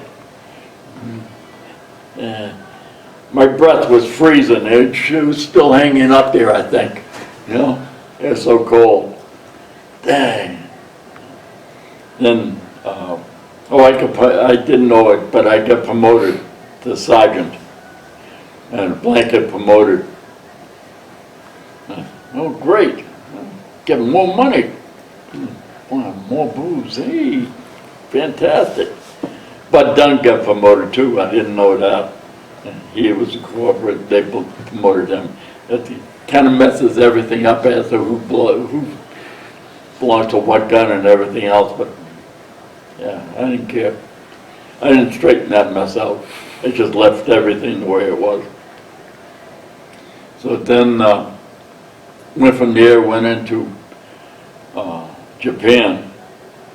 Into Japan, we sat and we waited for a little while because for some reason or other, we left before our battalion did. And I never understood why we were ahead of our battalion. And then they turned around and they sent us forward anyways. I don't know, they were sending the heavy stuff of the company forward as fast as they could. And we got there and landed in Chulai. And they had absolutely no place for us to stay. We stayed in hangars the first few days in there, until they found out a place for us to stay. They were totally unprepared for us to come there at all. They had no idea we were coming. General Bowling, when the General Bowling had arrived there on the 13th, I think it was, maybe it was the 14th. He had lined everybody up in the aircraft, unfurled the flags and everything, and doors opened the aircraft, and he marched everybody off the aircraft, and there was the lone PFC Marine. And he looked up at them, he said, "Who the fuck are you guys?" They had no idea they were coming. And nobody to greet him, nobody. He's standing there and he's sucking on his thumb. Nobody. That poor Marine, he had to go find somebody to greet him. He found the sergeant. The sergeant had found an officer. The officer found somebody, because there was 150 odd aircraft following. And then they're going to be coming when all of a sudden they're going to be coming, every 5-10 minutes they were going to be coming in. And they're gouging up men, they're all over the place. And we stayed in there, ended up in the Mirakel battalion areas for first week, 2 weeks. And they said we had to go through in-country training, which was fine for all the new people. It wasn't fine for me. I knew more than what they did. And then we did our first patrol, and that was an absolute clusterfuck. Granger was leading it, no officer whatsoever. He's got the whole platoon there. And he's leading it. He led us down through, right through the middle of this village. Never should have went through it in the first place. Then he led us into this graveyard area and gathered us all up in behind this grave. And he started telling us, and finally I just blew my stack and I told everybody to spread the fuck out. Get the hell away from me. Spread away, clear out. One grenade, one mortar is going to kill everybody. Get away. And that's when I knew I had to teach everybody. Miller wasn't there at all. I don't know where the hell Miller was. I don't even know if Miller even made the airplane. I don't know, he was crazy. He was. I don't know. Maybe he was that bad. They didn't send him. I'll have to look at the manifest one of these days.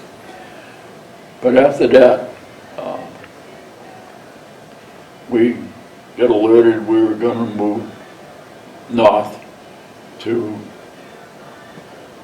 up to where they originally wanted us. The Air Force is the ones that changed where we landed. It wasn't the Westmoreland or the higher headquarters. It was the Air Force that changed it. They refused to have their planes land and flew by up there at the outside of Way for fear of what the NVA would do in attack. They wanted us to land up there in Way. Okay. So we had to do a road march. What happened is they sent one battalion by C-130s up to Chulai and landed them up there. And they did the road march of all the road equipment plus everybody else. And we went up Route 1, staying overnight in Da Nang, and then pushing through the Da Nang Pass down through Route 1 up to Way, to the other side of Chulai, just outside of Way, to beside where the 101st had their headquarters, and we were set up there. When we were moving along, the Route 1, we started receiving some sniper fire from one of the villages, and our instructions were not to return fire, just keep on going, that any firing would be taken care of by the the Republic of Korea troops. And boy, did they take care of it. Next thing we knew, we saw nothing but must have been at least 100 guns firing on that village. And artillery was just blasting the shit out of that village, one way or another. It just blowing the shit out of it. And it just hurt it, just going along. And we get into Da Nang, and they gave us barracks to sleep in for the night. And we didn't have any guards on the equipment, didn't worry about it. But sure enough, the MBA was sending it 122 millimeter rockets into Da Nang, and the sirens going off and everything else, and they're yelling, go to the bunkers, go to the bunkers. We went to the bunkers, sat on top of the bunkers, watching the effects of the rockets going into the air bases. It's not coming near us. What the hell do we want to go into the bunkers for? And the gunning sergeant came along, he was yelling at us, get in the bunkers. Yeah. We told him to go fuck himself. It's not coming near us. It's not going to go ducking. The 82nd Airborne, we don't duck from fire. Go screw you. We're saving your ass. Get out of here. And next day, the combination of the 17th Cab and 505th opened up Da Nang Pass, which the Marines haven't been able to do, but they opened up Da Nang Pass and kept it open. The rest of the 82nd went right through, and the Marines finally were able to keep it open after us, and we saw on our way up to way all these trucks coming down out of the way, all filled with bullet holes and everything else. And see the young kids, they're going, wow, look at that, you see that? Yeah, it's a few bullet holes, but it's no big deal. They weren't shooting at you, were they? No, don't worry about it. Don't worry about it until they shoot at you. Okay. Get up the way, and we get assigned to this area, and it said, okay, you have to stop building bunkers. With what? We got no sandbags, we got nothing to build bunkers. So, okay, how are we going to get this stuff? Bud Dunn and I looked at each other and said, well, we gotta go find shit. Put the kids, start digging your holes. Right? Dig guns in here. Right? We take them to the gun jeeps, get down to Blue Bay, start looking around. No problem driving on. We're military, get a gun jeep, no. And we find perforated steel. Big, what are they? 12 feet, 10 feet, 12 feet long, heavy steel. Perfect for making tops of bunkers. Okay? Very sturdy and this and that. The gunning sergeant's comes out of this building there next to it. Hey, who wants this stuff? I know we're going to get rid of it. It's no longer, we paved the concreted the runway, don't long and need it. Oh, you getting rid of it? Yeah, we're getting rid of it. Can we have it? We're 82nd, we just came in, we need stuff to build bunkers. Yeah, sure, take as much as you want. Okay. We loaded the gun jeep. Normal gun jeep, when the gun's not in it, the wheels are like this. All right? Well, we put the stuff in it. The wheels were like this now. and it was loaded. And I'm driving very carefully. And Bud Dunn sitting up on top of the damn thing. And I think that we put 20 of these damn things on the Jeep. It was way overloaded, way overloaded. And we just happened to drive by the Marine headquarters. And this Marine colonel comes running out of it. Yo, hey, stop! Where you going with that stuff? Okay, we stopped. Where'd you get that stuff? Oh, we get it back over there. This gunnery sergeant said we could have it. You know? Who are you? Well, hey, second airborne, we just came in. You know, we needed to build bunkers, and he said we could have it. Well, you're not going to get out of here without having, you know, a pass. Oh, well, where can we get a pass? Well, you have to get one from me. Well, can we have one?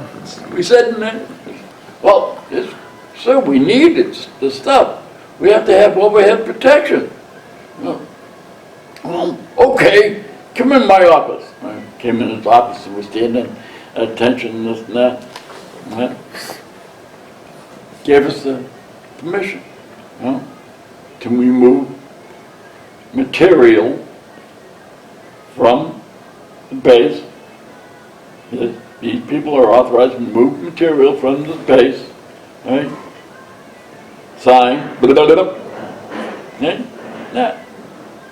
No date, not naming the material, not naming the people, but he signed it and gave it to us.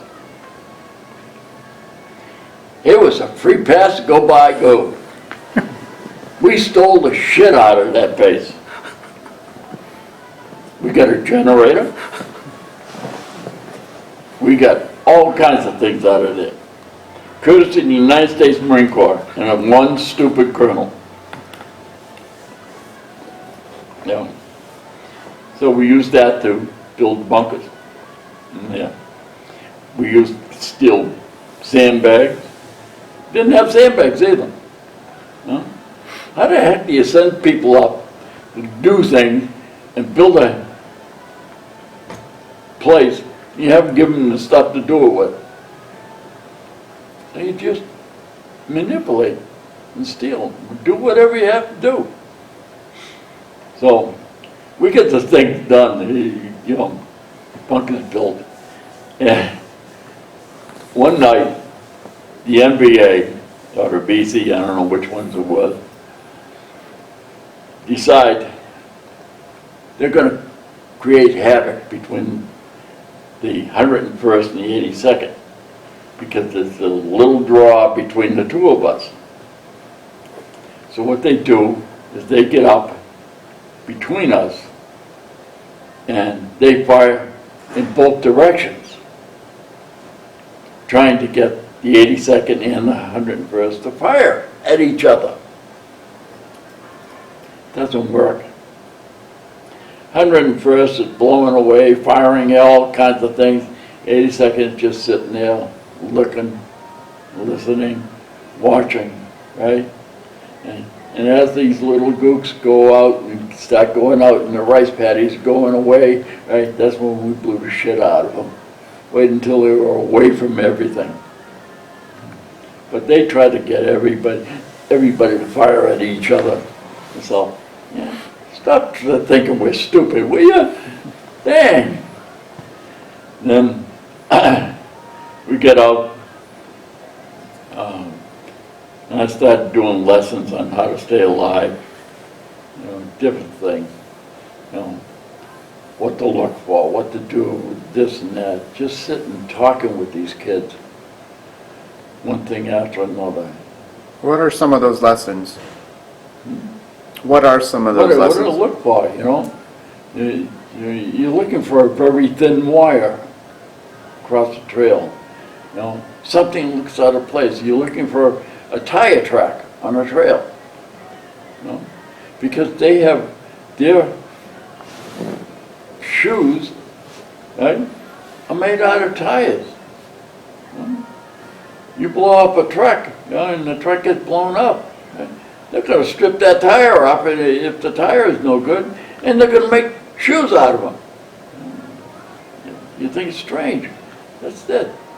You don't leave anything behind that they can use. You watch everything you do, everything. If something looks out of place, it is. It doesn't belong there. Don't trust any of them. No. If it's friendly, it isn't at all. You can see markings in the trees. You can see this. You come up to an area, it's been densely bush. All of a sudden it gets cleared out. Don't step in that area. That's that's a cleared out fire zone. You know? Start walking through the bushes and see how far it goes. Because you know damn well there's a bunker up there somewhere. You know? Don't play around with this stuff. Step back, call in artillery to that zone. You know? Don't send anybody up in there. You don't want to live. You don't want to do anything like that. You'll get your ass killed. It's just stupid. You just don't want to do things like that. It's tough. It's all hard lessons that were learned by other people that paid the price. Yeah.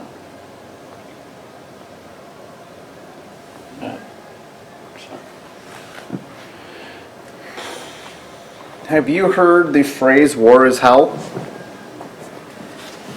Oh, General Sherman? Yeah? Do you agree with that statement? Hell, war is hell in its own sense, yes. Right? Surviving it is even worse. Explain that to me. How is surviving war worse? Because what a survivor goes through and has to live through, right? All that he has inside of him,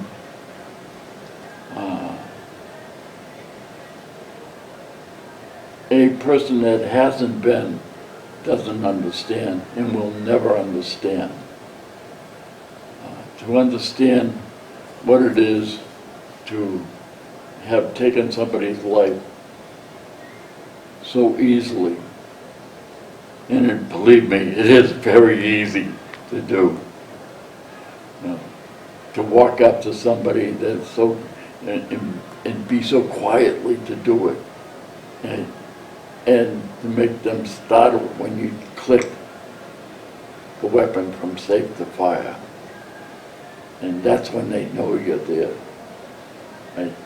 You see him go, his head pop. That's when you've done it. And you change, and then at that time you pulled the trigger. And it's too late for them. And you really died. You didn't give a shit. No? You really didn't give a shit. And after that, when you come back, does that thought process, does it change for you? Now that you think about it, is it different? You said you didn't care then. Is it different for you now when you look back at it? I mean, could I do it again? Or Yes, I could do it again. do you feel differently about it now? No, I don't regret what I've done. I don't. Not in any way, shape, or form. I'm not going to say, because that's what I get paid for. No. I was sent to do a job. I did my job. Right? And I did it with a clean efficiency. I was dirty at the time, but it's clean efficiency. Not having taken a shower, wasn't I? Did I ever take a shower? No, I never did. Not in 9 months. Not 9 months at all. Did your experience from your tours in Vietnam impact you in any way when you returned home? Drastically. but I didn't realize it was me. I thought it was everybody else. Took me a long time to realize it was me. Even after I got married, I still didn't realize it was me.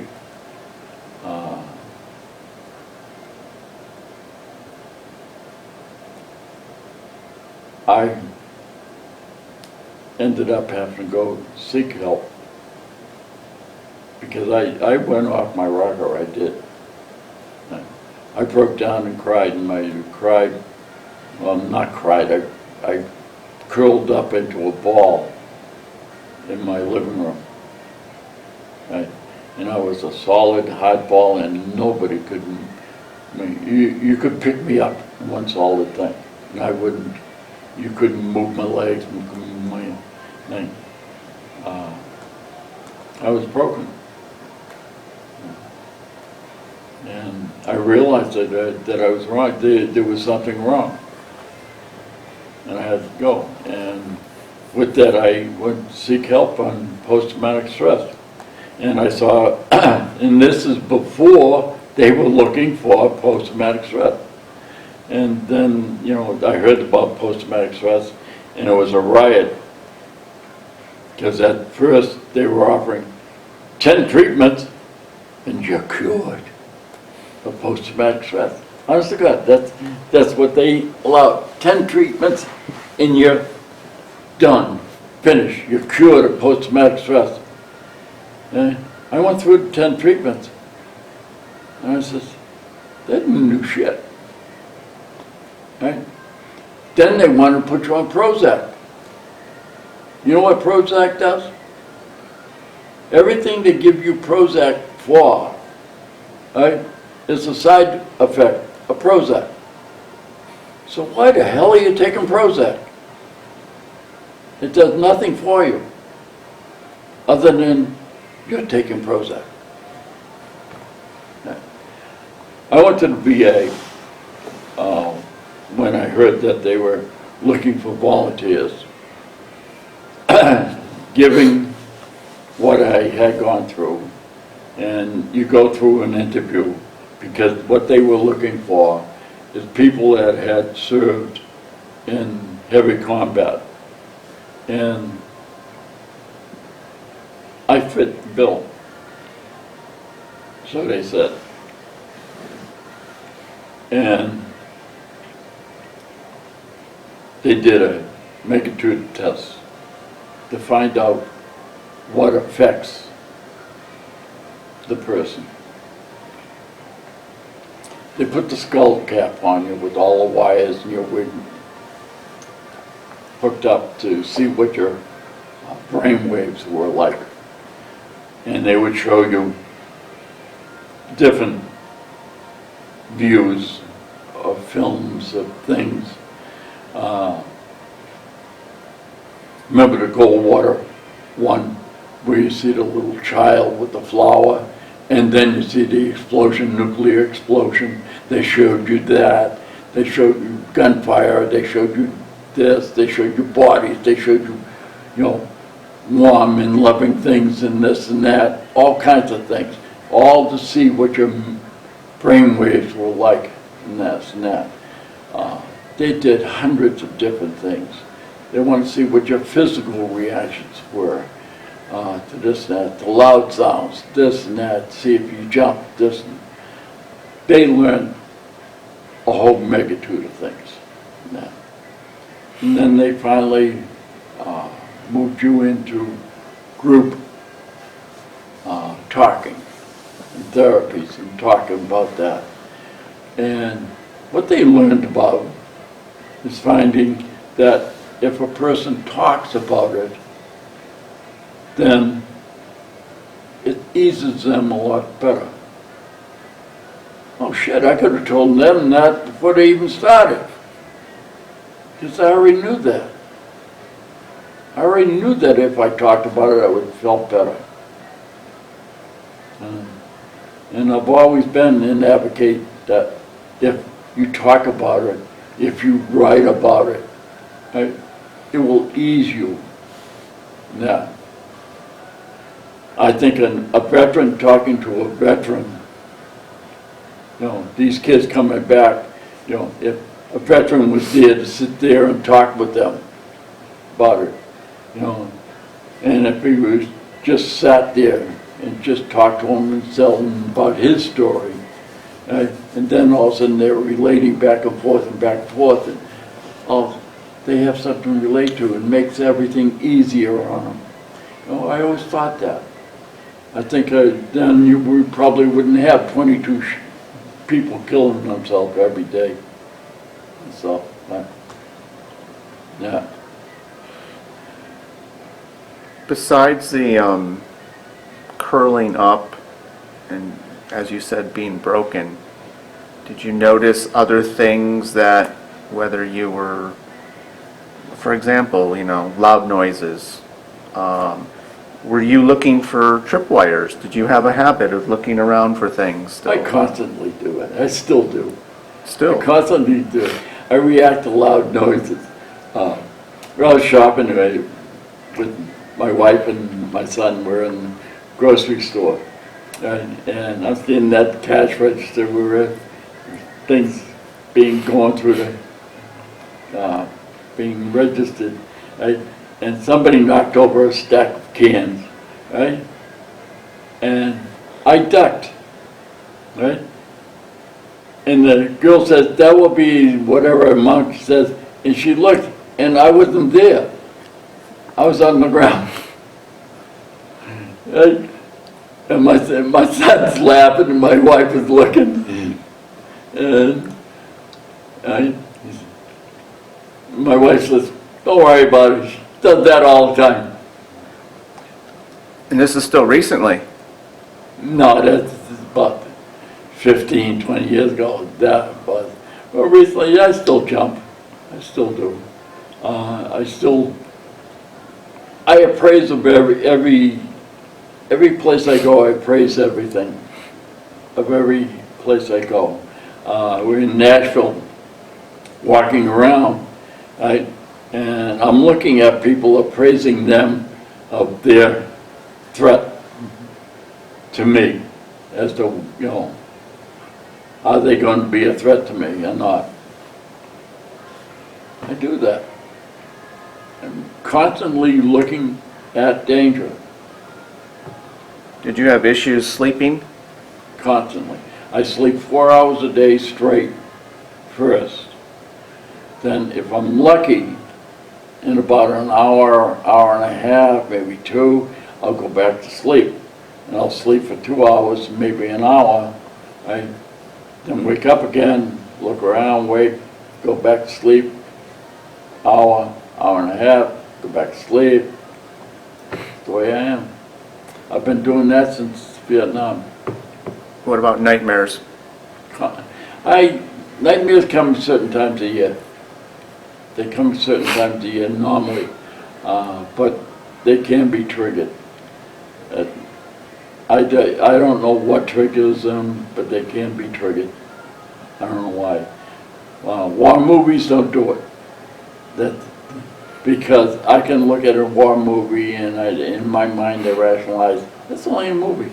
That's fake. That's not real. Documentaries, some of them will get me. But And your nightmares, are they like flashbacks of what Yeah. happened? my 5 friends, you know how many times I've killed those bastards? Thousands of times. I have killed them thousands of times. Which 5 friends?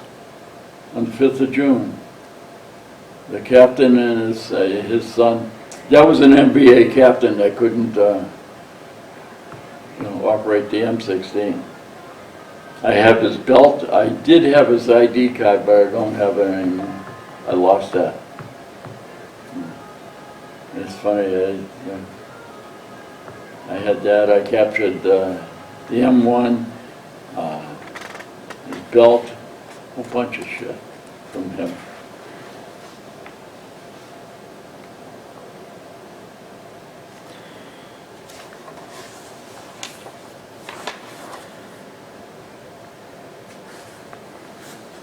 when your second tour ended, so what year was that?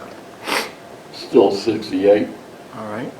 And then you got out in 69. So where did you spend the final year of your service? 1972. 78. Oh, so you were into 78. 1978, yeah. I was injured in 76, 70, 77, 77. I didn't write that down. I was attached into the reserves and operating at Fort Drum, and a captain, I was working with a captain. I instructed him how to move a box with him. Right? You're going to move this box, you're going to pick this box up, and you're going to step to the side, right? You're going to step again to the side, and you're going to squat and put the box down. Seems easy. He went to OCS. When he did this, he snapped my back.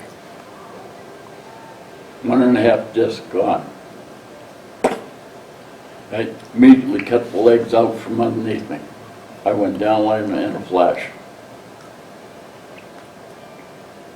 I spent a year under the care of Walter Reed Army Medical Center. And at that, they said, there is nothing you can do. Recommend discharge. When you returned home from the second tour in Vietnam, how were you received?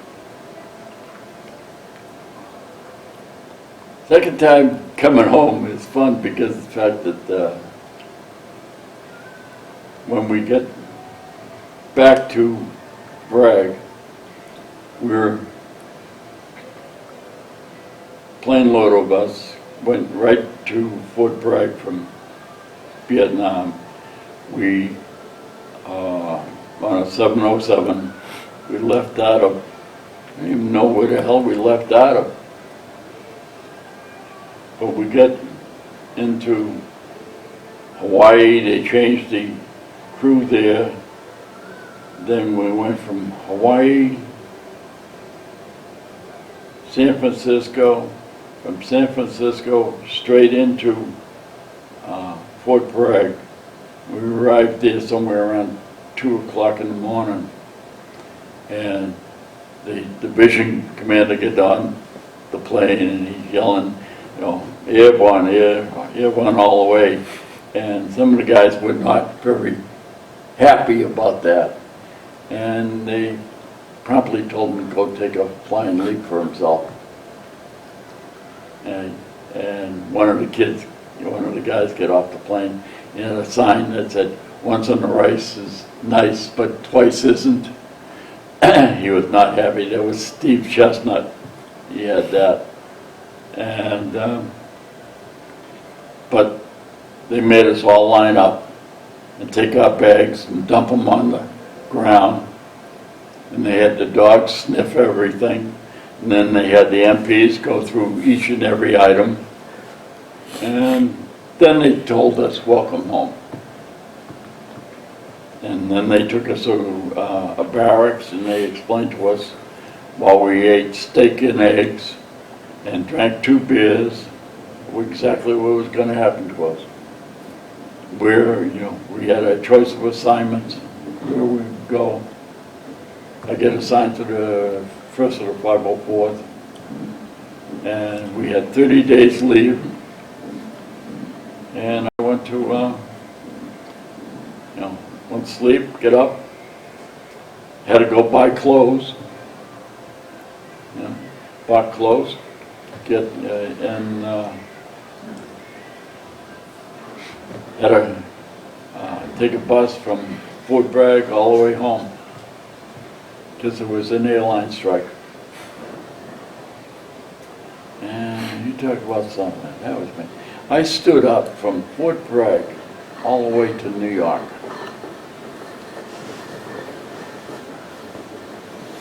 On a bus. At that time, were there any protesters against the Vietnam War that you bumped into? I did the first time, not that time.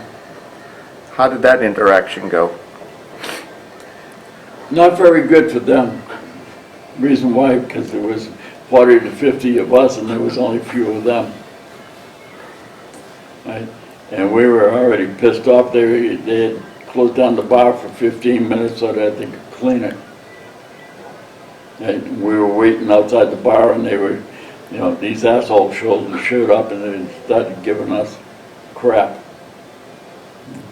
And a few of the veterans decided to show them which way they could go out. And showed them down to the flight of stairs, right, and sent them down the flight of stairs. And when the cops came back with the, you know, these guys, oh, never saw those guys ever before in our lives. We were sitting here peacefully drinking all night. Didn't know nothing. These bunch of assholes. These same idiots that are trying to run our country now. But anyways. Well, I really want to thank you for sitting with us and sharing your stories. It's been a wonderful experience. I know I'm more stories, you know that. Well, before I let you go, I want to ask you this. This is an important question. Is there anything that you would like to tell future generations? Give them a lesson. What would you leave Give me with that them? again? If you could, what would you tell future generations about your experience or some advice? What would you... I ask everybody this Frankly, question. I believe that the draft should be reinstated. Everybody should serve this country, period, whether it be in the military or in the, or sweeping the streets, or repainting a house, doing something in the name of this country. I don't care what it is, but they should. You know, they have to pay back to this country for what they're receiving. They don't understand what they're receiving. They really don't. You know. You know. Otherwise, they need a swift kick in the ass, but that's that one. All right. Well, Phil, it's been great. I want to thank you for the interview, and I want to thank you for your service. Hey, I wasn't doing anything else at the time. Besides that, they paid me.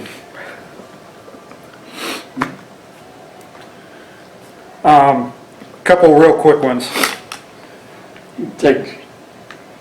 Tell the story about what happened when you got your draft notice. My draft notice. My draft notice came with a reporting date of 23rd of December.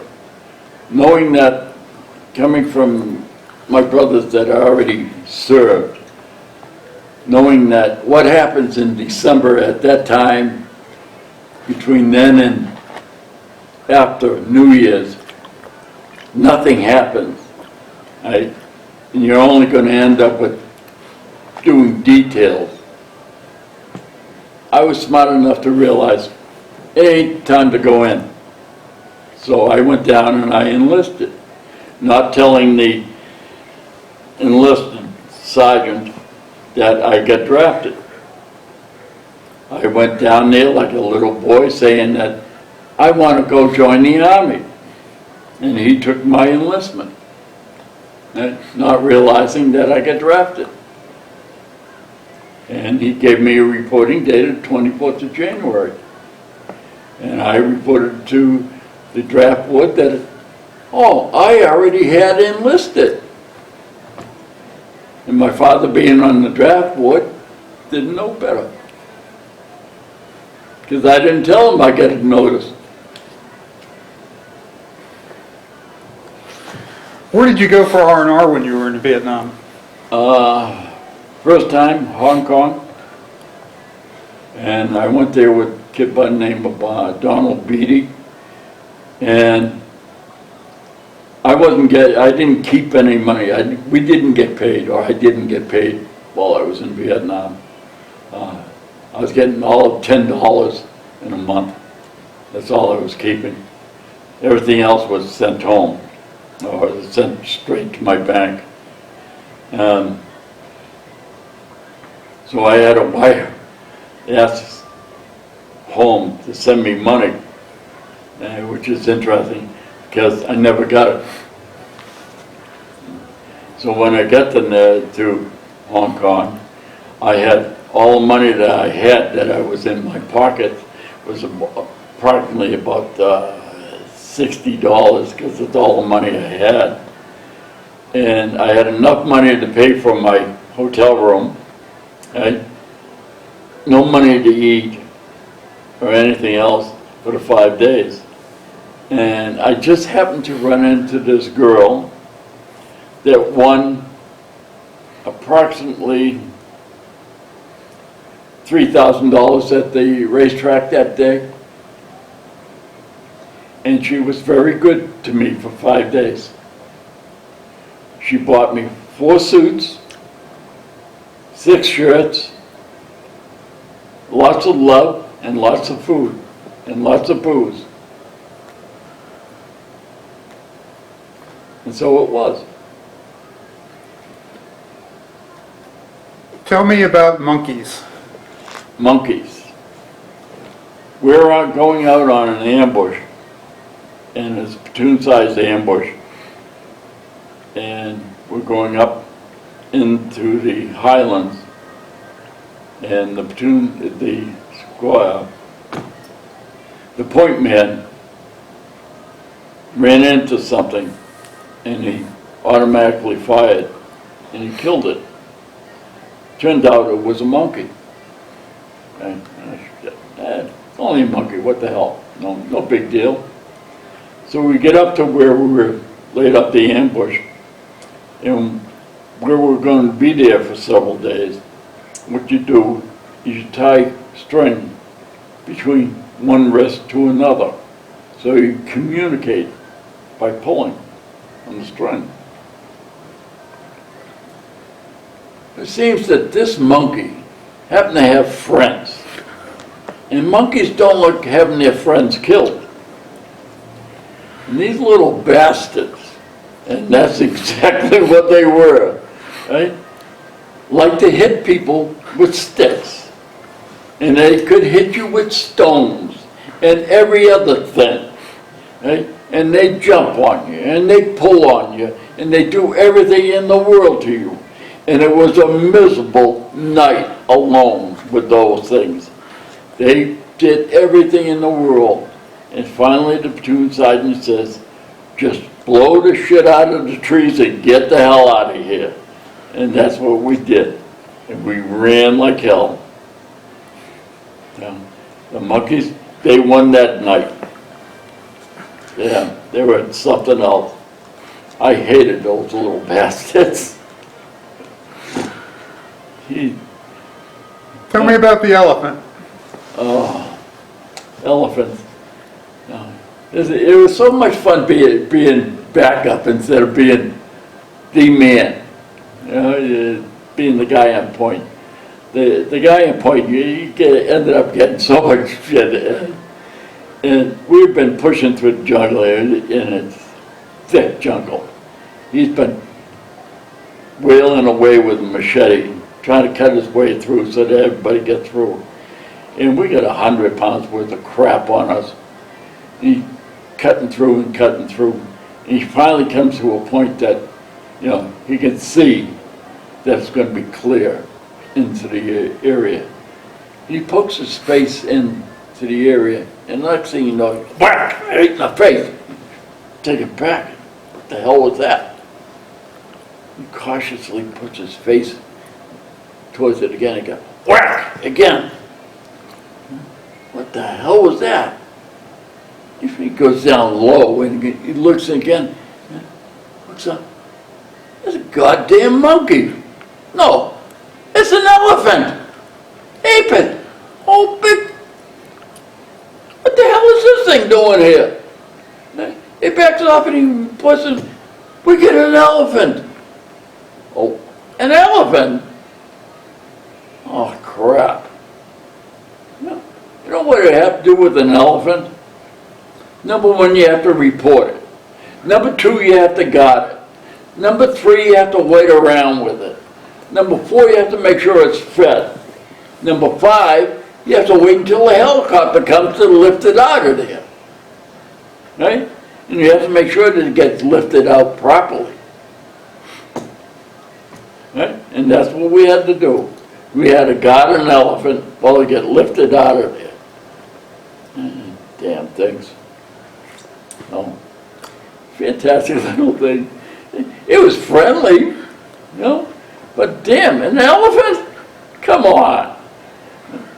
I didn't like the Highlands at all. I really didn't. You know, I'd rather go play with North Vietnamese. They were easier to play with. No? Correct. Okay, one more. Tell a tiger story. Oh, I'm tired.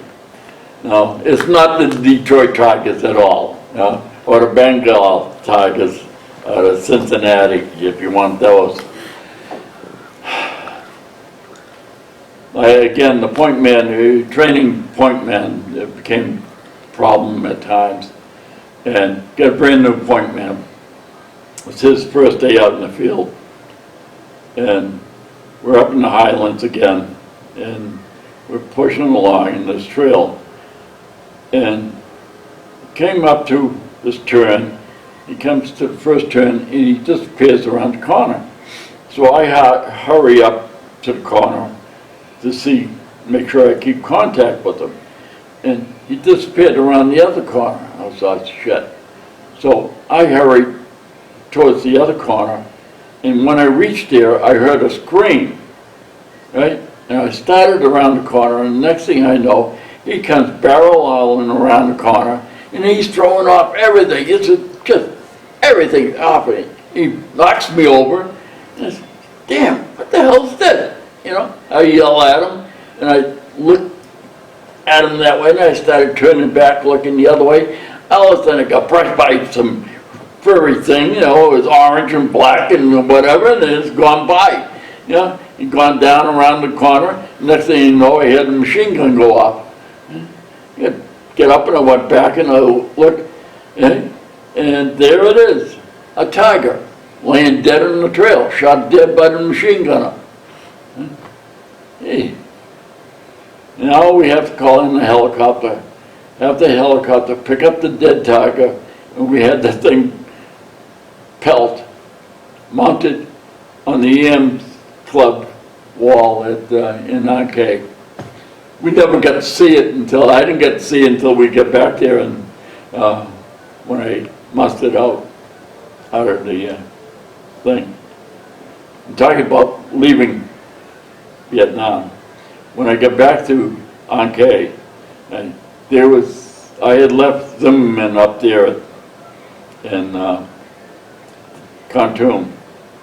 By the time I got back, and I had gone to the division, I come back, and all I had to do was just wait the next 2 days, and then I was get on the bus to get on the aircraft to go.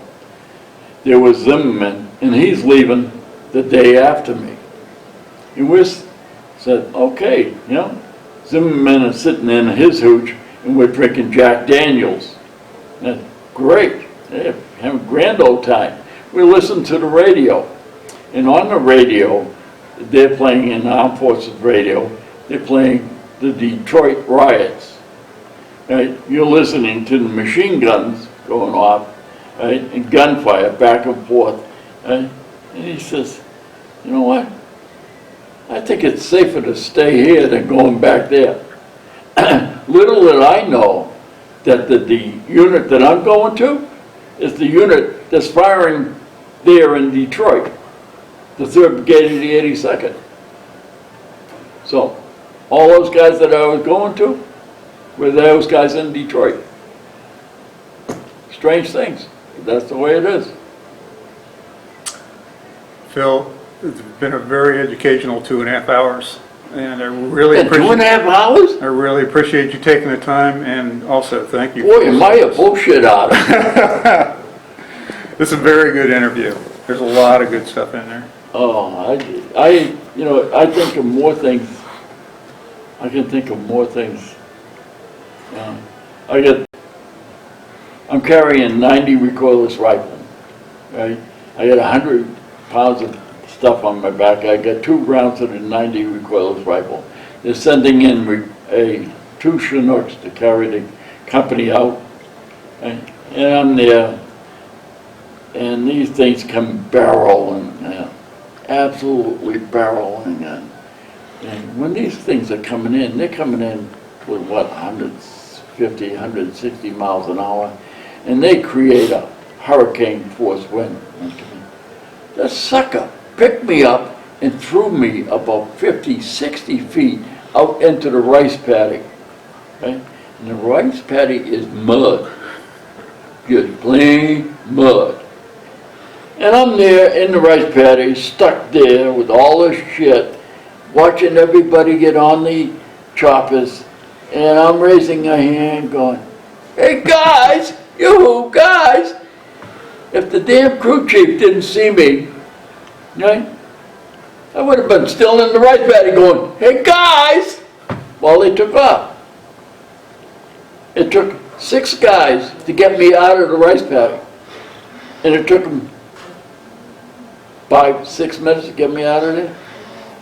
Yeah, it was, and I get out. Nobody wanted to be near me because I stunk. And that's the last story. Thank I still you. got more. I have more things happen to me in 2 years, and too much time.